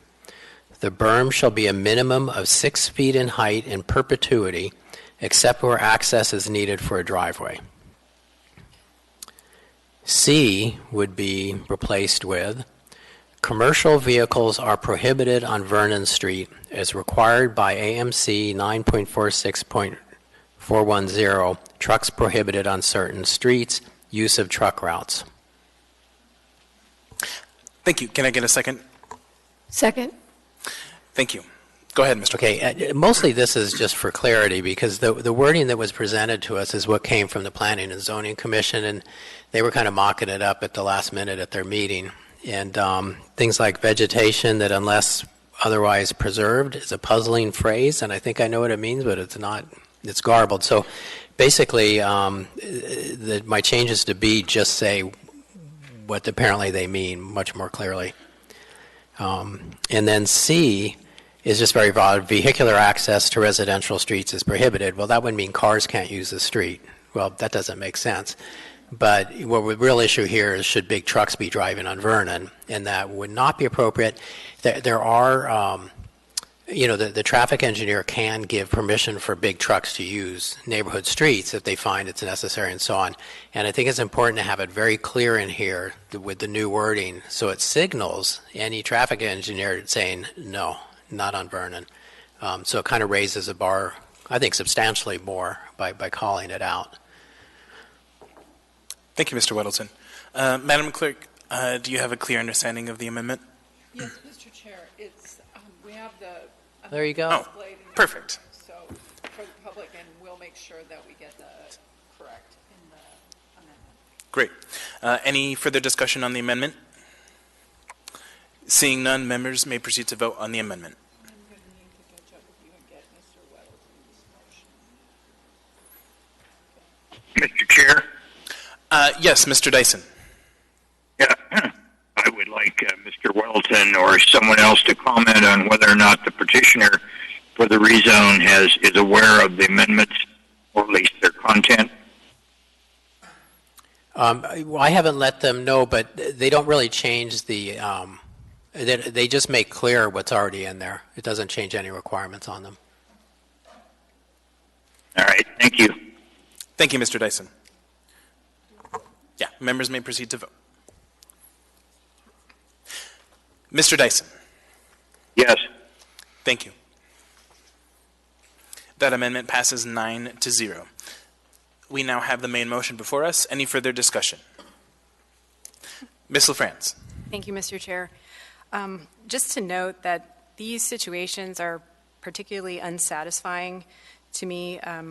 On the one hand, you feel for the residents who bought their homes and properties with certain expectations about a new school being put in, about areas that would remain undeveloped. And on the other hand, we have an owner of a parcel who's unable to subdivide because of the split zoning. And I wish there was another solution that would be satisfying to everyone. I think this is probably the best we got, and thanks to the planning department as well as the residents who came forward and helped to shed light on this particular issue and the complexities of it. Thank you, Mr. Chair. Thank you, Ms. LaFrance. Mr. Weddleton. Well, again, we see this as we do in many rezones, is that there's a clash of expectations from the neighbors who like it the way it is, and then all of a sudden there's potentially a big change. And it's very typical of rezones to see this. But I do hope the neighbors know that, he could develop under I-1. He owns it without coming to us or doing anything. He can develop as industrial and do it. What this change allows is a really realistic, substantial buffer between your neighborhood and what he could do without us being involved in any way, shape, or form. So as far as these things go, it was a win for the neighborhood. And I think because of your involvement, you got involved and you let them know, particularly at the Planning and Zoning Commission, you got word out. So I think we've actually, it's tough because of the clash of expectations, but in the real world of what you can do with property, this is actually a very good solution for the neighborhood. Thank you, Mr. Weddleton. Ms. Kennedy. Thank you, Mr. Chair. I struggle with this too. I do appreciate the amendments that came forward to try to kind of soften the blow. But, fundamentally, one of the things that I think are important is that we establish a lot of these zoning codes and requirements for a reason. And I absolutely believe that there is such a distinction between residential and industrial. And one of the things that the current zoning does is it helps provide or promote the idea of making more separation from some of those extremes. And I can't speak to the actual intent of why this was zoned this way to begin with, but I always want to see those transitional properties, you know, not such a black and white line that basically just makes such a distinct separation, but a way of transitioning between those two different kinds of zones. And so I really hesitate to just say, okay, we're going to do away with that. We're going to build a 6-foot berm, but we're going to do away with that transitional zoning that allows kind of space between those two extremes. So I'm probably going to vote no on this one. Thank you, Ms. Kennedy. Ms. Zolotel. Thank you, Mr. Chair. I appreciate everyone's participation in this. I think the lack of clarity of the outcomes at the outset really put this, I just want to highlight that it was really, I think, unclear to the residents what rezoning, yes or no on rezoning meant or means, and I thank Mr. Weddleton for the clarification, and I thank the body for the time to postpone and go back and have that clarifying conversation, and I want to keep that in mind as we move forward with other rezones that we're communicating, or any kind of zoning actions we're taking, that we're communicating very clearly to the public who does not understand this process often very well, what the potential outcomes are, you know, yes and no, not just simply it would be rezoned, but what does that mean? Because I think it can get very confusing and very technical quickly.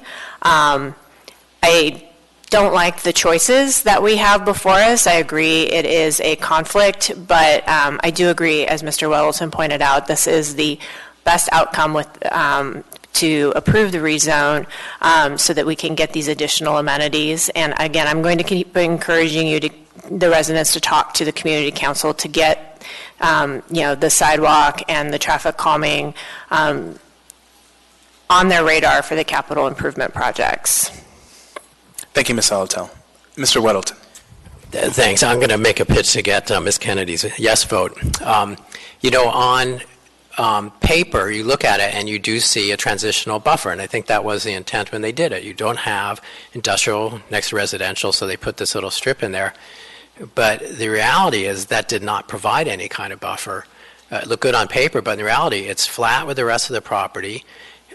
Without our requirements, it would stay flat. It was 60 feet wide. Now we require 40 with the berm, so they get a real buffer. So what looked like, you know, a transition zone and stuff simply was not effectively doing that in any way, shape, or form. So with the changes we're doing here, because we're doing the rezone, we can require a true buffer. If we did not do this, they would have no buffer, and he would be able to run it as industrial. So, you know, what looked like a buffer on paper is not a buffer. What we're doing here gives them a very real buffer and gives them that transition zone of 40 feet, which is exceptional. I mean, normally L1 landscape, what is L2 landscaping is only 15, 20 feet or something. I mean, this is substantially more, and it achieves what that intent was when they apparently zoned that little strip as residential. So we were actually making it happen. So. And I encourage your support of that. Thank you, Mr. Weddleton. Mr. Constant. Thank you. I just want to note for the record that Mr. Perez-Verde has arrived, which I think is an important point because of the short board that we have at this time to take this vote. Thank you, Mr. Constant. Any further discussion on this item? Seeing none, members may proceed to vote.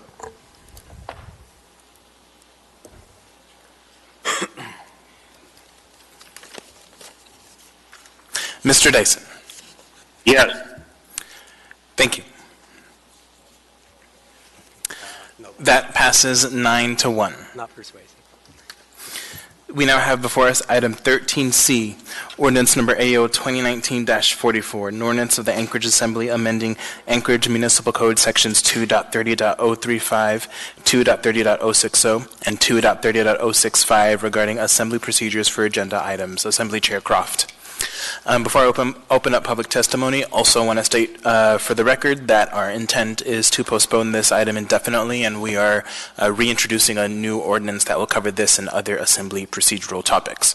So with that, I will open up public testimony. Would anyone like to testify on this item?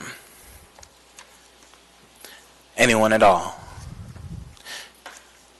Seeing and hearing no one, public testimony is closed. What is the will of the body? Move to approve. Move to postpone, definitely. Sorry.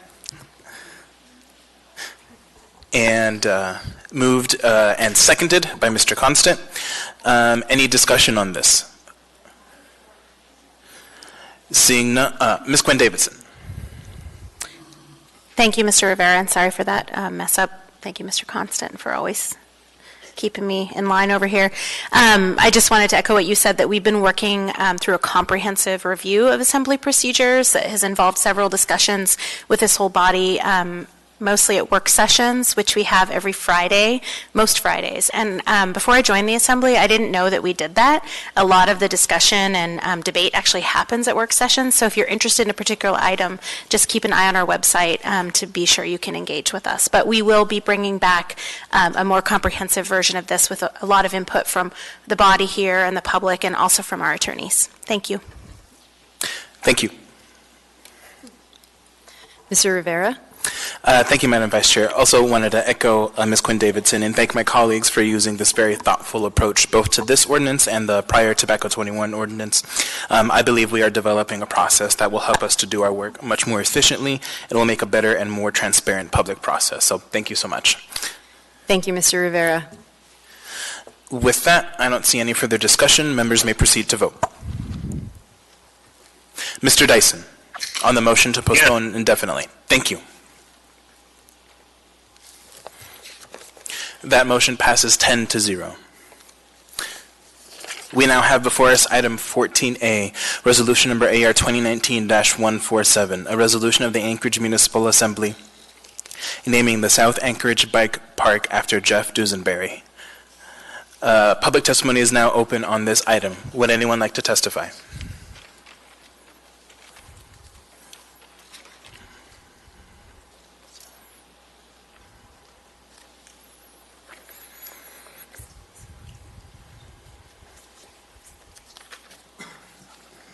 Welcome. Hi. I'd like to give you a little background to the reason why I'm here tonight to comment on the naming of the new South Anchorage Bike Park after Jeff Dusenberry. My name is Mike Vanya, and I'm a lifetime resident of Anchorage. I first met Jeff years ago when I was coaching my daughter's soccer team, and Jeff's daughter Madison was new on the team. Our wives thought it was a good idea if we met up together for some outdoor adventures. Jeff invited me for a ride up Potter Valley Hill, and I thought, what the heck? Can't be that hard. I had no idea of the world he was sucking me into. We hit it off and we began to go on rides all over Anchorage. I lived here all my life, but Jeff was showing me an Anchorage I never knew. The back roads, neighborhoods, trails, and mountain climbs that I was experiencing all for the first time. I soon learned that Jeff might be my best friend, but Jeff had a lot of best friends and that I was going to have to learn how to share them. Very often we'd go on a ride and Jeff would have someone new there to share the crazy adventure we were about to embark on. That's the way Jeff was. He had this gift of making everyone feel special and opening up their eyes to what life has to offer in their own backyard. That tragic day that Jeff was killed, it devastated Jeff's family, Melissa and Madison, as well as the community. Jeff had been connected to so many people in Anchorage that it was hard to find anybody that didn't hear about his death. To this day, people come up to me and introduce themselves and share a story about Jeff. You know, Jeff's funeral was attended by more people than the late Senator Ted Stevens. That's the reach that Jeff had in Anchorage. After his death, we all had to try to pick up the pieces and attempt to move forward with our lives. A huge burden was trying to find some justice for Jeff through the court system. The lack of justice left our community without closure. Madison has been the driving force behind this movement.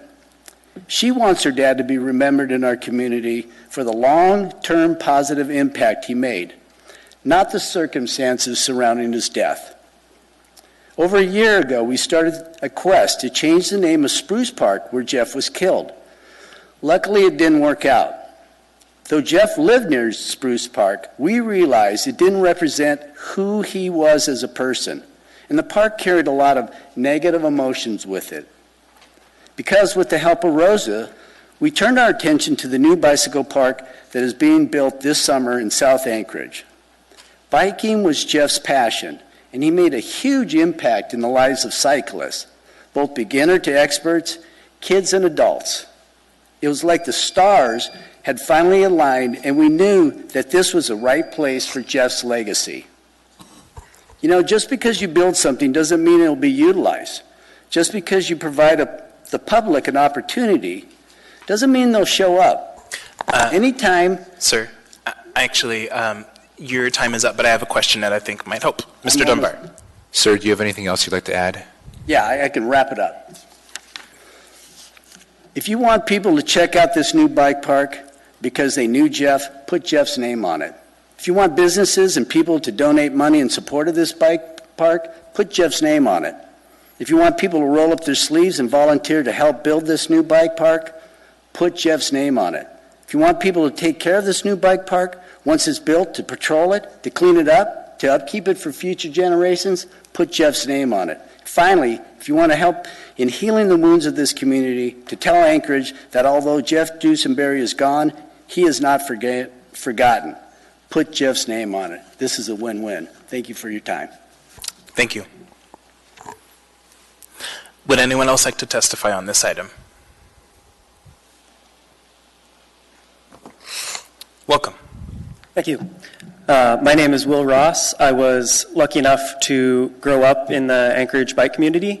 And as a kid, Jeff was probably the first adult to actually take an interest in my biking and in my life. He gave me tips. Taught me how to ride over routes, go over jumps. He would have loved this bike park and everything it has to offer. There's no better name than to name it after Jeff. So that's what I have. Thank you. Thank you for your testimony.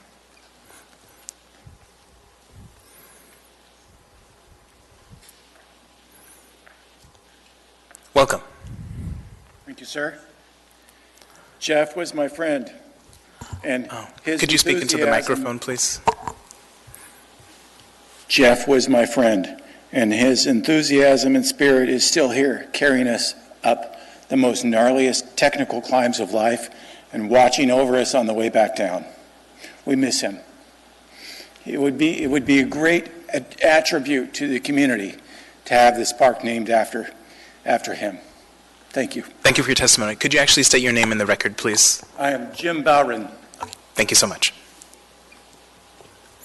Would anyone else like to testify on this item? Welcome. Thank you. My name is Ilona Bessonier. I'm a friend of Jeff's, and I'm a friend of his family's.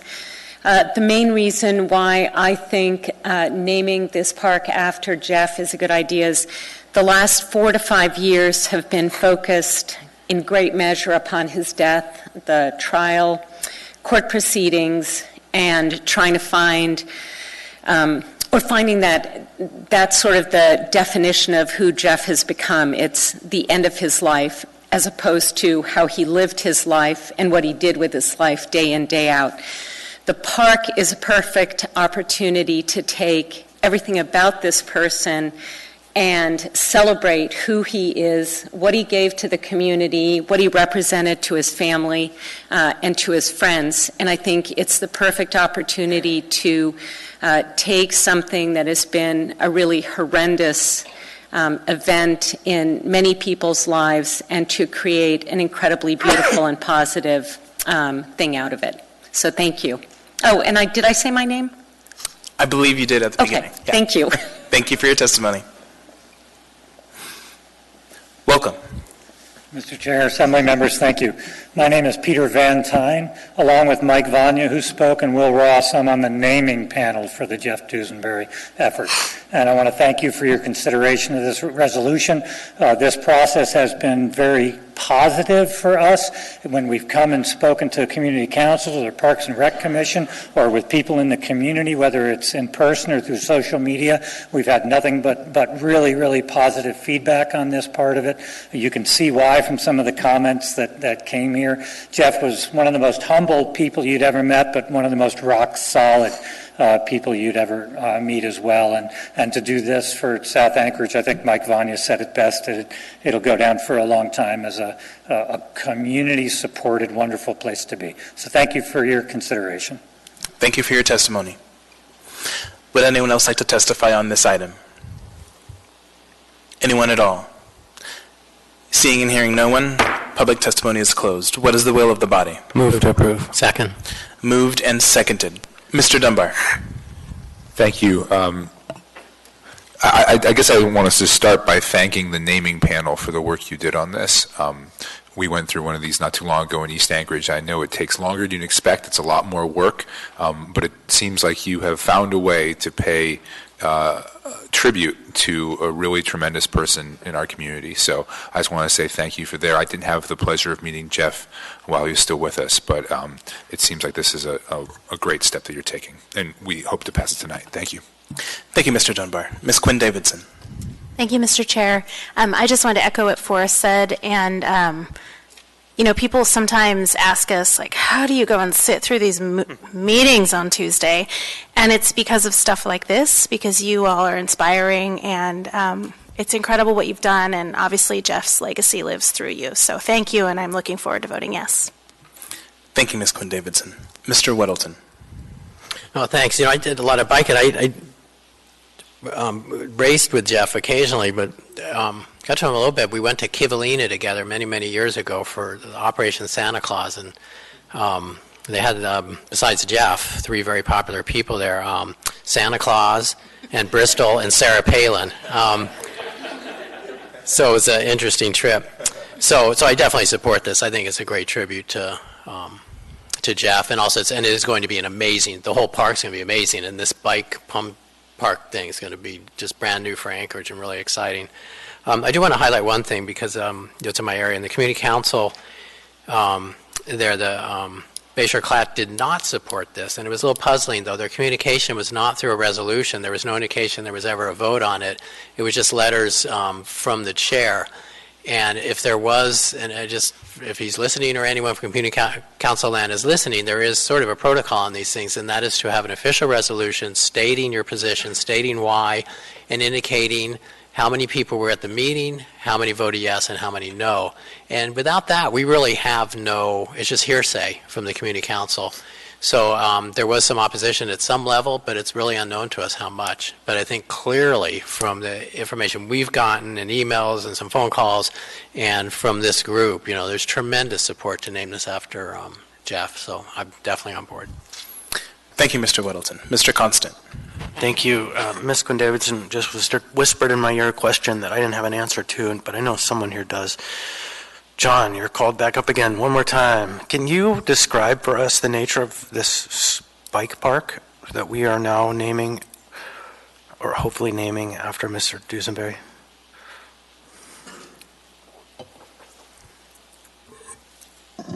Through the chair, Mr. Constant. The bike park, however it's configured when it's all done, is going to be a huge asset to the South Anchorage Sports Park. We're in the process of surcharging the site. We worked out an agreement with a contractor. All the material will be brought in this summer, literally over 30,000 yards of materials coming in. And then over this next season, we'll actually do the design developments and figure out what it's going to look like, to what extent it will be developed. Always various thoughts and ideas about how big or how small or who's it's going to entertain. But the premise behind it is that this is going to be an absolutely great feature to the South Anchorage Sports Park. It's going to be more about the youth having an ability to learn how to ride safely, It'll take them to their next levels of progression, probably more avid interest in biking generally, whether you're a road biker or a single track or whatever it is you decide to do. Its intent is to be a new experience to bring youth to the community, to that location, as well as bring those avid, accomplished riders to come in and actually do what they do best already, but to also mentor then the young kids. I think it's a huge opportunity. Thank you, Mr. Constant. Mr. Perez-Verdia. Thank you. I just have a brief question for someone on the naming committee. Could someone from the naming committee come up? I just wanted to ask you a question just for my clarification. I'm reading from chapter 3.97, naming of municipal buildings and other fixed facilities in public places. And in it says that that when considering the naming or renaming of public buildings, other fixed facilities in public places, the preferred practice shall be to give public property historical, cultural, or geographical significance considering location, function, prior indigenous name, and natural features. The existing name of any public place, including the traditional Dena'ina and other Alaska Native name, is presumed to be the best name of that public place. And I guess just the question is, through your process, was that brought into your process, and was that considered as part of your process in terms of naming?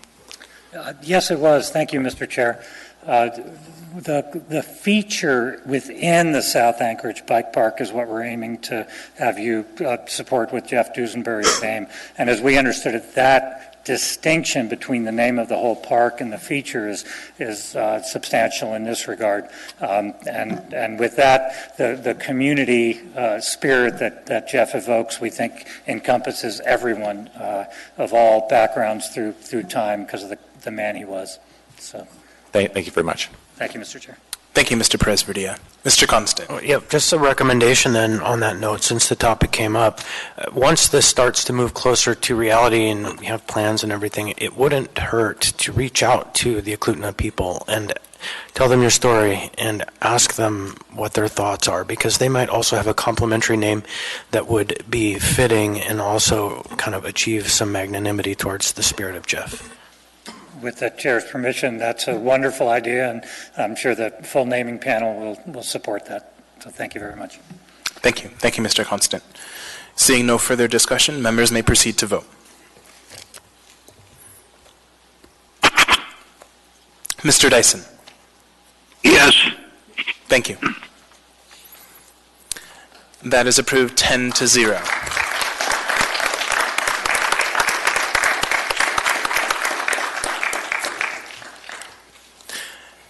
We now have before us item 14B, ordinance number AO 2019-70, an ordinance changing leave cash in from a calendar year to October 1st to September 30th. Thank you. Public testimony is now open on this item. Would anyone like to testify? Anyone at all? Seeing and hearing no one, public testimony is closed. What is the will of the body? Move to approve. Second. Moved and seconded. Any discussion? Ms. LaFrance. Thank you, Mr. Chair. I move LaFrance Amendment Number 1. Do we have a second? Second. Moved and seconded. Ms. LaFrance. Thank you, Mr. Chair. While we are making some changes, this is an opportune time to add inclusive language to page 4, line 48, replacing his with the employees. Thank you, Ms. LaFrance. Any discussion on the amendment? Seeing none, members may proceed to vote on the amendment.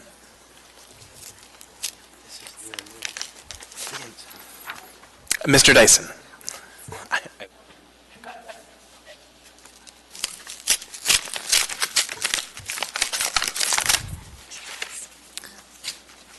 Mr. Dyson, how do you vote on the amendment?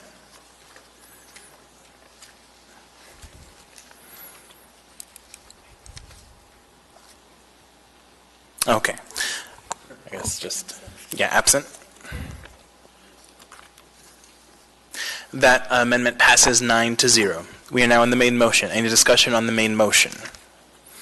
Seeing none, members may proceed to vote. Mr. Dyson, how do you vote on the main motion?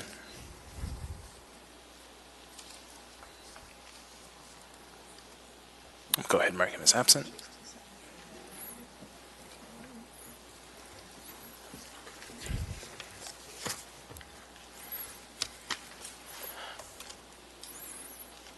That ordinance passes 9-0. Should be moved on. I'm not sure why it's not recording. I think it's because I don't have him absent somewhere else, so let me get Okay. We now have before us item 14C, resolution number AR 2019-185. A resolution appropriating when tendered $135,000 from the Rasmussen Foundation to the Miscellaneous Operations Grants Fund within the Real Estate Department for the provision of the Chief Housing Officer Grant. Public testimony is now open on this item. Would anyone like to testify? Anyone at all?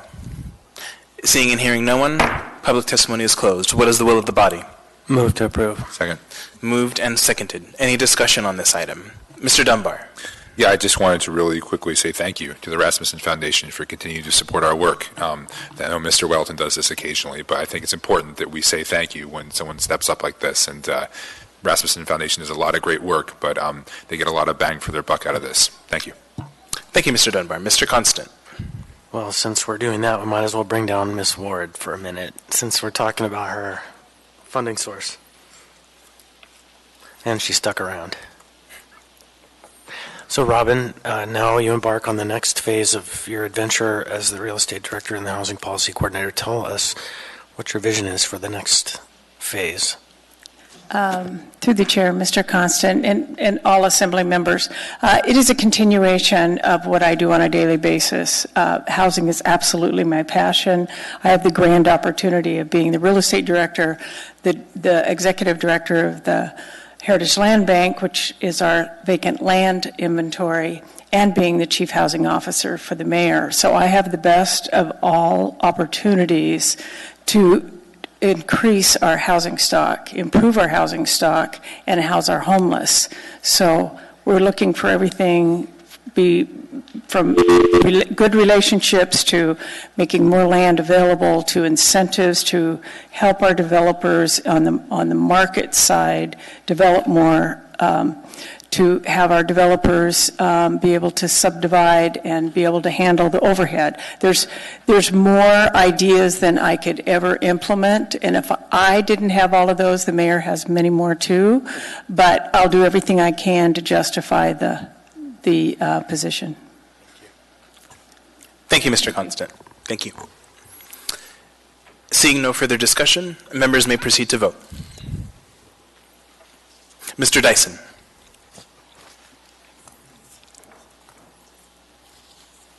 We'll just mark him as absent for the rest of the meeting. That passes 9-0. We now have before us item 14D, resolution number AR 2019-187, a resolution of the Municipality of Anchorage appropriating $299,708.90 as a transfer responsibility agreement from the State of Alaska Department of Transportation and Public Facilities to the State Direct Federal Pass-Through Grants Fund, and appropriating $31,605 as a contribution from the Area-wide General Fund, the State Direct Federal Pass-Through Grants Fund, for the AMATS Traffic Control Signalization Program CY 2019-2021 within the Traffic Department. Public testimony is now open on this item. Would anyone like to testify? Anyone at all? Seeing and hearing no one, public testimony is closed. What is the will of the body? Move to approve. Second. Moved and seconded. Any discussion? Seeing none, members may proceed to vote. And then he's got his clerk. Mr. Dyson. Mr. Chair? Yes. Yeah, it's Dyson. I vote yes. Thank you. Yep.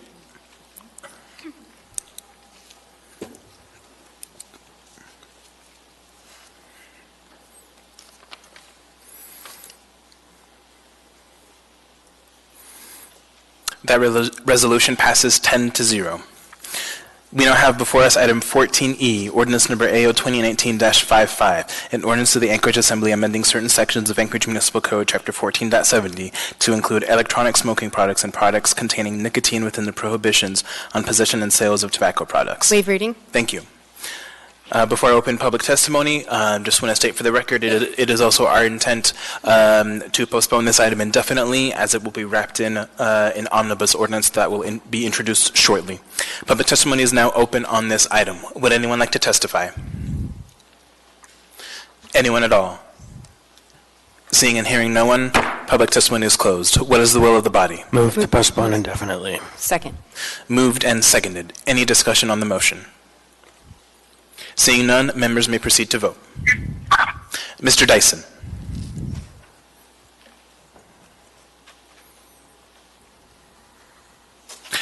Mr. Dyson, how do you vote? Yes. That motion carries 10-0.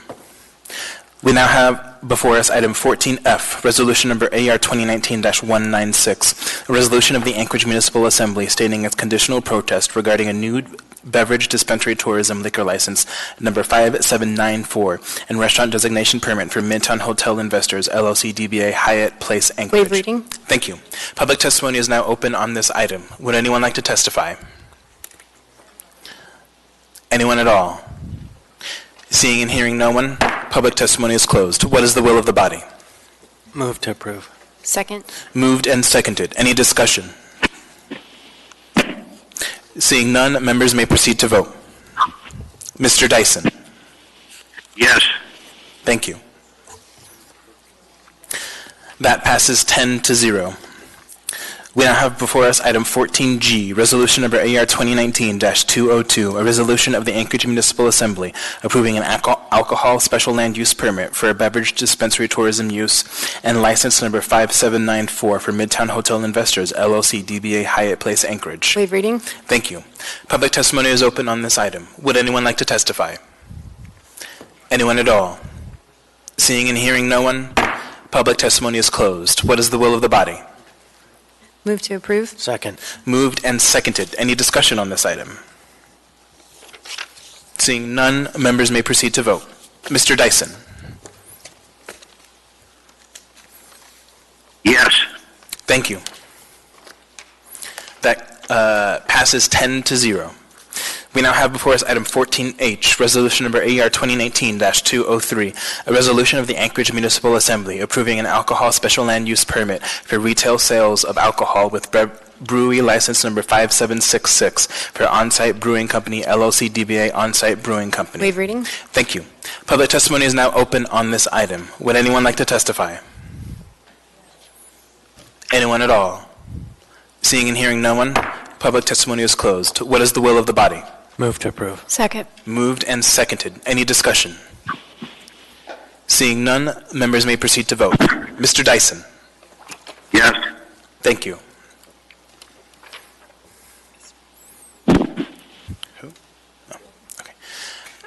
That passes 10-0. We now have before us item 14I, resolution number AR 2019-204, a resolution of the Anchorage Municipal Assembly approving a modification to a marijuana special land use permit for Secret Garden Cannabis, a marijuana manufacturing facility with license number M12769, doing business as Secret Garden Cannabis. Thank you. Public testimony is now open on this item. Would anyone like to testify? Anyone at all? Seeing and hearing no one, public testimony is closed. What is the will of the body? Move to approve. Second. Moved and seconded. Mr. Constant. Actually, I'll let Mr. Weddleton make his amendment first. Sure. Mr. Weddleton. I would do that. Is there anyone from the planning department here? Nope. Okay. I'd make to move Weddleton Amendment number 1. Second. Moved and seconded. Mr. Weddleton. Okay. This, well, I'll read it. Section 2 simply adds a sentence, second sentence, that reads, "The modification requested is to expand the manufacturing license premises from the existing 1,008 square feet to a total of 1,351 square feet. This increase of 343 square feet is an increase of 34%. Did I get a second? Yes, you did. Okay. And just speaking on that, if you read this ordinance, it doesn't tell us what we're doing at all. So I just think when we do these, we should at least let us and the world know what it is. And so anyway, so that's that, and I support the overall. ordinance. While I'm at it, we did not review this at the Community Economic Development Committee. It came up late, and it is fairly simple. It's not a licensing issue. It's just regarding the special land use permit. And I thought someone from planning staff might be here, but they're not, and I don't feel it's truly necessary. Thank you, Mr. Weddleton. Mr. Constant, do you want to speak on the amendment? No. Any further discussion on the amendment? Seeing none, members may proceed to vote on the amendment. Mr. Dyson? Yes. Thank you. The amendment passes 10-0. Mr. Weddleton, anything further on the main motion? No. Thank you, Mr. Weddleton. Mr. Constant? Yeah, thank you. The Thorntons are here as applicants before us again, and I just wanted to take a moment to speak on a comment that I make a lot, but sometimes seems apocryphal, in that these investors and these entrepreneurs are making real positive impacts in our community. And so when you say that in marijuana, a lot of people tend to be shocked or resist this reality. But if you drive on 15th Avenue heading eastbound from Gamble Street toward Ingra on the south side of the road, you will see a massive investment that has totally and completely transformed a blighted area of the downtown, the very kind of southeastern edge of the downtown. And they, to their credit, have done all of this out of pocket and with a commitment to the community. They have engaged now with the community council and have spent scores of hours taking on and tackling the challenging issues of one of the most challenging neighborhoods of this town. And so these people are evidence that the community of investors who are doing these businesses have an opportunity, and some are actually proving that they are a huge asset to our community. Thank you, Mr. Constant. Any further discussion? Seeing none, members may proceed to vote. Mr. Dyson? Yes. Thank you. That passes 10-0. That brings us to the end of our regular business. Special orders, there are none. We are now at audience participation.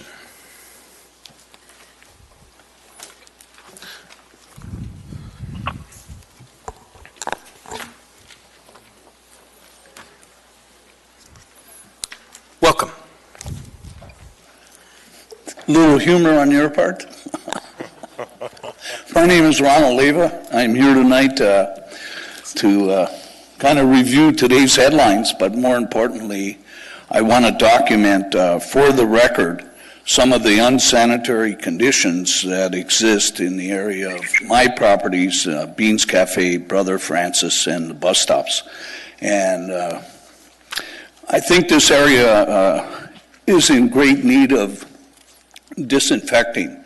I think the potential for the spread of disease is at a high level, and in this document I request that the city, through the health department, test for E. coli, coliform, and report those findings. And I think it's a good safety practice, because our most vulnerable population is down there, and regardless of what they do, there's 1,200 meals a day, I believe, made at kids' lunchbox, and 500 meals a day are served at Beans Cafe.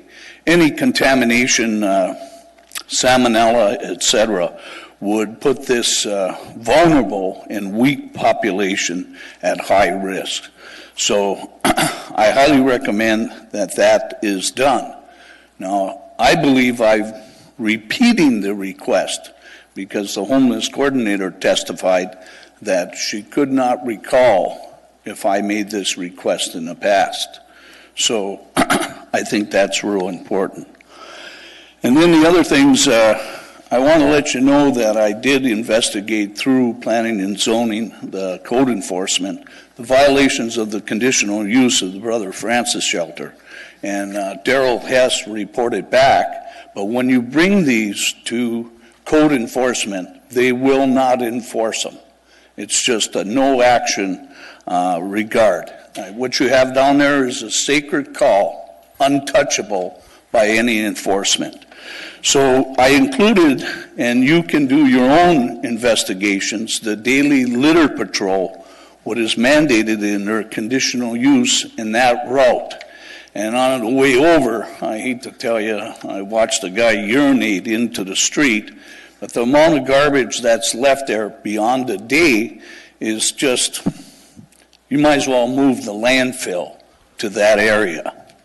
And then lastly, I'd like to note that the Seattle Times ran a big article on the homeless, and I believe I had one put in your box, that the 72-hour criteria for shutting down the camp that they've tested has worked. So in summary, I'm here again at nausea, just can't believe I'm still here, but as Jonah said to the whale, you can't keep a good man down. Do you have any questions? Yes, it appears we do. Mr. Constant. Thank you, Ron. I'm glad to see you here. And I have a suggestion.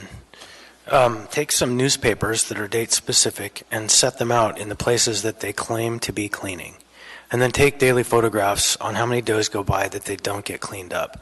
Because I think that your argument that they fail to live up to the conditions of their conditional use permit are in fact accurate and valid, and that their claims that they have 100 people out there doing daily cleanup cannot be founded in evidence. But their claims, uncontroverted, can only be seen as hearsay. Any other evidence would be hearsay. And so I think put some stuff out there that can be date specific so you can demonstrate to the public whether or not they're actually living up to their claims. Because if it's their word against yours, your word is, challenged. Well, I'm in good standing, believe me. So anyhow, I do have a suggestion that you think about that. Well, thank you, Mr. Constant, and thank you for your support at my sentencing. It was well stated and fair. But I hate to add to the garbage. Maybe I'll take pictures of permanent markers on some of the trash that's out. Correct. I'll try that. Are there any other questions? Thank you, Mr. Constant. There appear to be no other questions. Okay. Thank you very much. Would anyone else like to speak before us on any item, anything that wasn't on the agenda? Anyone at all? Okay, we're going to go ahead and move on to Assembly comments. I'll go ahead and start with Mr. Perez-Verdia. No comment. Thank you, Mr. Perez-Verdia. Ms. Quinn-Davidson. No comments. Thank you, Mr. Chair. Thank you, Ms. Quinn-Davidson. Mr. Constant. I would just thank you on the record, Mr. Chair, for your comments that were published and circulated to the public, asking for folks to come together and let's have a talk in real time. Thank you very much. That was cool-headed, unlike mine. Thank you, Mr. Constant. Ms. LaFrance. No comments. Thank you, Mr. Chair. Thank you, Ms. LaFrance. Ms. Kennedy. Thank you, Mr. Chair. I would just like to say thank you to our clerk and her staff in regards to our resolutions. And, they're always really informative, and you learn so much just listening to them and reading them. So I just appreciate all the hard work and the great thought that goes into putting those together for us. So thank you.